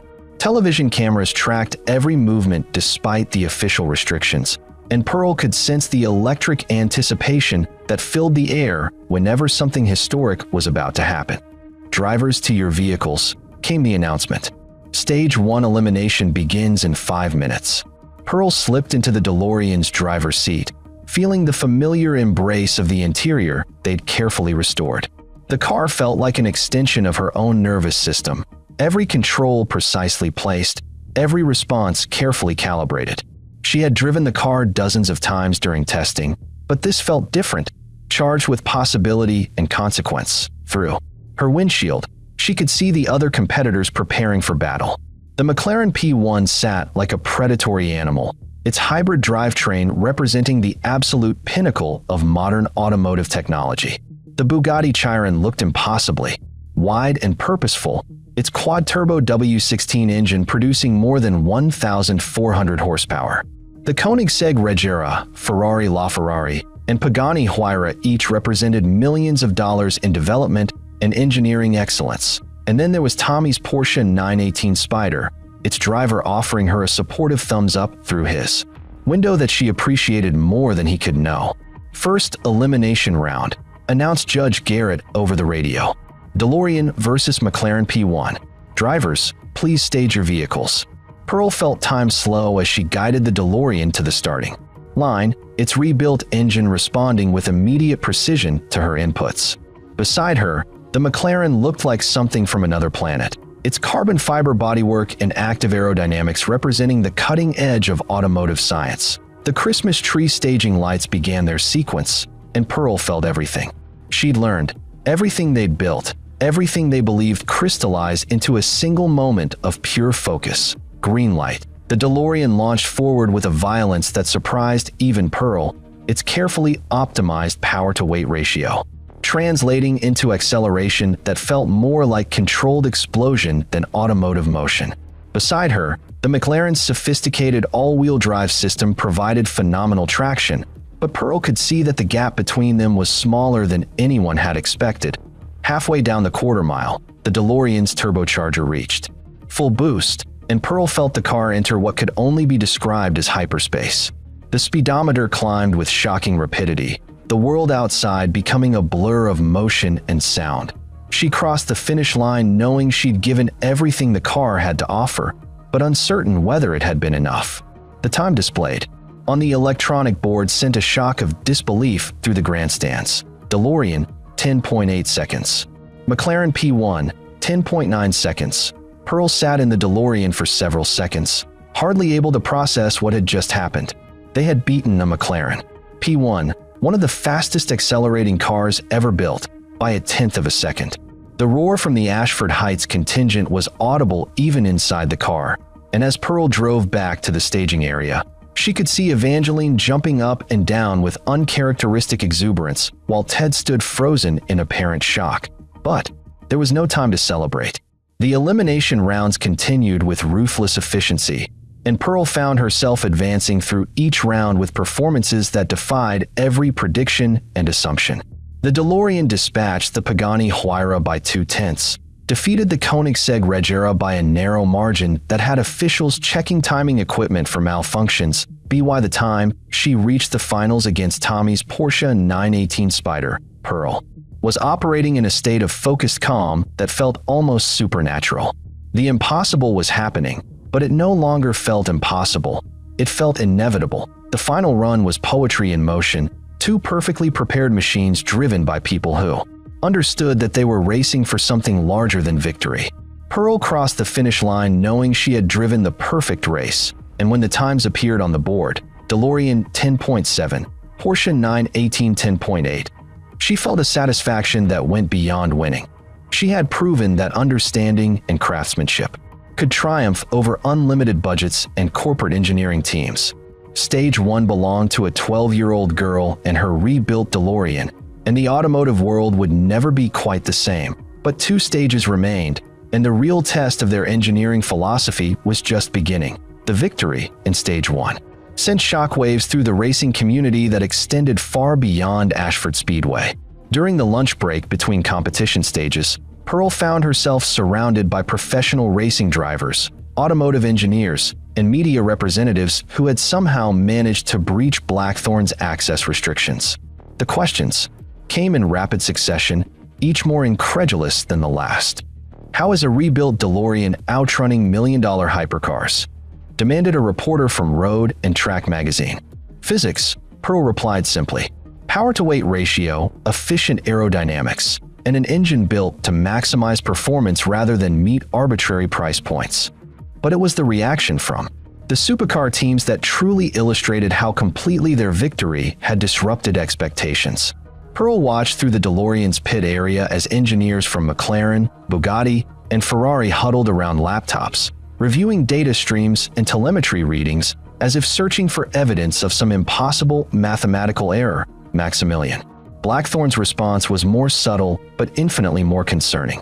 He moved through the paddock with the controlled calm of someone whose carefully constructed worldview was being systematically dismantled, his cold smile replaced by an expression of calculated assessment. This was no longer about proving a point.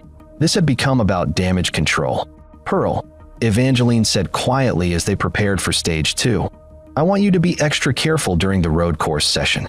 Men like Blackthorn don't handle being proven wrong gracefully, and he has considerable influence over track conditions and officiating. Ted nodded grimly. What she's saying is, drive your best race, but don't take any unnecessary risks.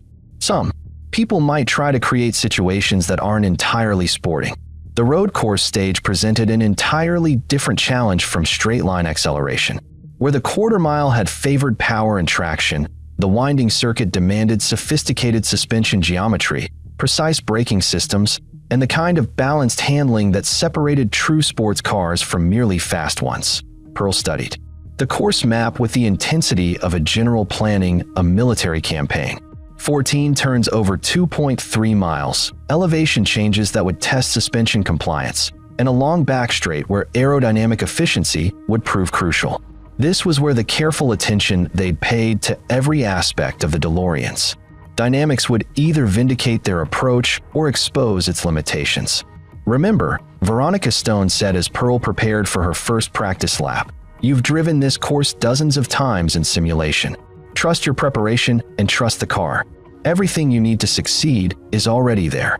The first practice session was revelation. The DeLorean carved through the course's challenging corners with a precision that surprised even Pearl, its carefully optimized suspension geometry providing consistent contact patches and predictable responses. The steering felt telepathic, translating her inputs into exactly the vehicle dynamics she intended. But it was during the second practice session that the real drama began. Pearl was approaching turn 7, a high-speed sweeping right-hander that demanded precise entry speed and commitment. When she noticed the Bugatti Chiron in her mirrors, approaching at a rate that seemed excessively aggressive for a practice session.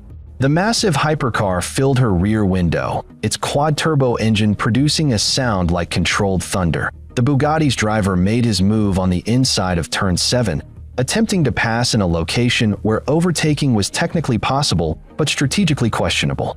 Pearl held her line, maintaining the racing ethics her father had taught her, but the Bugatti driver seemed determined to force the issue. What happened next unfolded with the terrible inevitability of a mechanical failure. The Bugatti's driver misjudged the DeLorean's cornering capability, expecting it to scrub speed and provide room for a clean pass.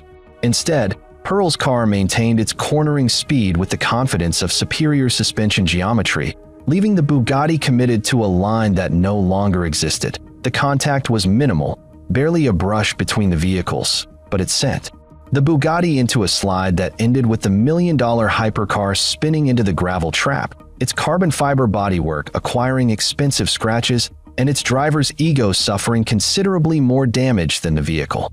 Red flag, red flag, came the radio call. All cars returned to pit lane immediately. The investigation that followed was thorough and tense, with officials reviewing video footage from multiple angles while both drivers provided their accounts of the incident. Pearl's hands shook slightly as she described what had happened, but her voice remained steady. "I held my line through the corner like I was taught," she explained to Judge Garrett. "I didn't make any sudden moves or try to block his passing attempt. He just misjudged how fast my car could take that turn." The Bugatti's driver, a professional with decades of experience, was less composed in his explanation. "The girl's car has no business being that fast through technical sections.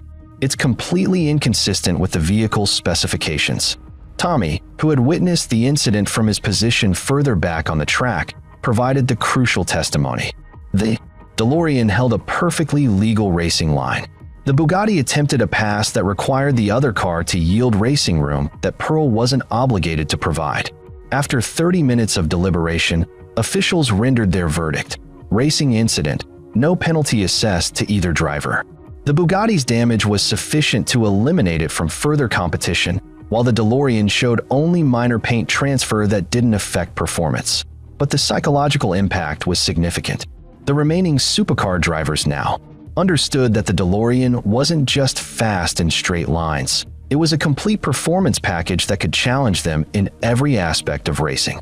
The game had changed, and not in their favor. The time-lapse sessions that determined Stage 2 results were masterpieces of precision driving. Pearl pushed the DeLorean to its absolute limits, extracting every tenth of a second from her deep understanding of both the car's capabilities and the track's demands. Each lap was an exercise in controlled aggression, balancing maximum attack with the caution necessary to avoid the kind of mistake that could end their day. The LaFerrari set the early benchmark with a lap time that seemed almost unbeatable, 1 minute and 18.3 seconds around the challenging circuit. The McLaren P1, despite its straight-line defeat, responded with sophisticated active aerodynamics and hybrid power delivery to post a 1 minute and 18.1 second. The Koenigsegg Regera's radical transmission design allowed it to maintain power delivery through corners in ways that traditional gearboxes couldn't match, resulting in a stunning 1 to 17.9, and when Pearl's final lap time appeared on the timing boards, 1 minute and 17.7 seconds. The grandstands erupted in a celebration that could probably be heard in the next county. She had beaten the world's most sophisticated supercars on a road course that demanded every aspect of vehicle dynamics excellence. How? came the stunned question from a McLaren engineer who had approached their pit area after the session. Our telemetry shows your car shouldn't be capable of those cornering speeds. Evangeline smiled with the satisfaction of someone whose theoretical calculations had been proven correct under the most demanding circumstances. Suspension geometry optimized for real-world performance rather than computer simulations. Aerodynamics designed for efficiency rather than appearance. And engineering focused on making the car work perfectly rather than simply work expensively. But Stage 3, the 30-minute endurance race, would be the ultimate test of their engineering philosophy. This was where reliability, consistency, and strategic thinking would matter as much as pure speed. This was where the months of careful attention to cooling systems, component quality, and systematic integration would either prove their worth or expose fatal flaws. The green flag dropped on the endurance stage with all 5 remaining cars bunched together on the starting grid: DeLorean, Porsche 918, McLaren P1, Ferrari LaFerrari, and Koenigsegg Regera. What followed was 30 minutes of the most intense racing Pearl had ever experienced, with million-dollar machines fighting for position with a ferocity that bordered on desperation. The early laps established a pecking order that shocked seasoned observers. The DeLorean not only kept pace with the supercars, but began to gradually extend its lead as their careful engineering proved its worth under sustained high-performance operation. While the other cars began showing signs of heat management issues and power degradation, the DeLorean maintained consistent lap times with mechanical sympathy that spoke to months of meticulous preparation. The turning point came at lap 15, when the Ferrari LaFerrari suddenly slowed and pulled into the pits with what appeared to be an overheating issue. The McLaren P1 followed 3 laps later, its sophisticated hybrid system apparently overwhelmed by the sustained high-temperature operation that endurance racing demanded. By lap 25, only 3 cars remained on the lead lap: the DeLorean, Tommy's Porsche 918, and the Koenigsegg Regera. The battle between these 3 represented everything the day had come to symbolize: grassroots engineering excellence against corporate technology, understanding against resources, community against privilege. The final 5 laps were poetry in motion, with Pearl and Tommy engaging in a respectful but fierce battle for the lead, while the Koenigsegg's driver pushed his exotic machine to its absolute limits in an attempt to close the gap. The racing was clean but aggressive, each driver extracting maximum performance while respecting the other's right to racing room.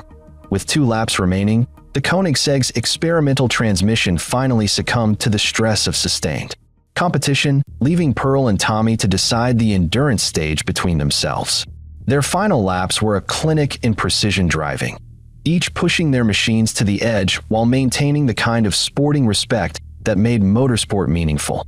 Pearl crossed the finish line less than a second ahead of Tommy, but both had lapped the entire remaining field, a performance that defied every prediction and shattered every assumption about what money could and couldn't buy in automotive excellence. The overall competition results were announced with the kind of ceremony usually reserved for major racing championships. Pearl Jenkins and the rebuilt DeLorean had won 2 of 3 stages and finished second in the third, making them the undisputed victors of Blackthorn's exclusive supercar demonstration. The celebration that followed was unlike anything Ashford Heights had ever experienced. The entire community seemed to converge on the speedway, with people cheering, crying, and embracing as if their local team had just won the World Series. Pearl found herself lifted onto Ted's shoulders, waving to crowds of people who had supported a dream that most had considered impossible just months earlier. But it was Maximilian Blackthorn's response that provided the day's most unexpected moment. He approached the DeLorean pit area with his characteristic controlled composure, but something in his expression had changed. The cold arrogance had been replaced by what might have been grudging respect. "Miss Jenkins," he said formally, "I owe you an apology. And congratulations." Pearl studied his face, trying to read the sincerity behind his words. "Thank you, Mr. Blackthorn. You've proven today that excellence isn't necessarily about resources or investment. It's about understanding, dedication, and the courage to challenge assumptions." He paused, his expression growing thoughtful. "Perhaps I've been thinking about automotive achievement too narrowly." Judge Garrett stepped forward with the competition trophy, a beautiful crystal and metal creation that seemed almost too elegant for Pearl's grease-stained hands. Ladies and gentlemen, I present the winner of the inaugural Ashford Heights Automotive Excellence Challenge, Pearl Jenkins, and her remarkable DeLorean DMC-12. As Pearl accepted the trophy, she found herself thinking about everything that had led to this moment. The discovery in Moon's salvage yard, the months of painstaking restoration work, the community support that had made the impossible possible, and the lessons about excellence that transcended money and privilege. I want to thank everyone who helped make this possible, she said into the microphone that had been thrust into her hands. My dad, Mrs. Worthington, all our volunteers, and everyone in Ashford Heights who believed that understanding and hard work could accomplish extraordinary things. She paused, looking out at the crowd of faces that represented everything good about small-town communities and big dreams. But mostly, I want to thank Mr. Blackthorne for creating this opportunity to prove that the best things in life aren't necessarily the most expensive ones. Sometimes they're the ones built with love and understanding by people who refuse to accept that things have to stay the way they are. As the crowd erupted in applause, Pearl felt a deep satisfaction that went far beyond winning a race. They had proven something important about the nature of excellence, the power of community, and the magic that happened when people believed in each other enough to attempt the impossible. The DeLorean sat nearby, its stainless steel body gleaming. In the afternoon sun, no longer a broken refugee from a salvage yard, but a symbol of what could be accomplished when vision met determination. It had beaten cars worth millions of dollars, defeated professional racing drivers with decades of experience, and proven that sometimes the most revolutionary act really was refusing to accept the limitations others imposed. But perhaps most importantly, it had reminded an entire community that extraordinary things were possible when people worked together toward a common goal with skill, dedication, and the unshakable belief that broken things could always be made whole again, as the sun set over Ashford Heights and the celebration continued into the evening. Pearl Jenkins stood beside her rebuilt DeLorean and smiled. They had accomplished something impossible, proven something important, and changed the way an entire town thought about what they were capable of achieving. And that, she realized, was the most valuable victory of all. The end. Up next, 2 more incredible stories are waiting for you right on your screen. If you enjoyed this one, you won't want to miss this. Just click to watch. And don't forget to subscribe. It would mean a lot.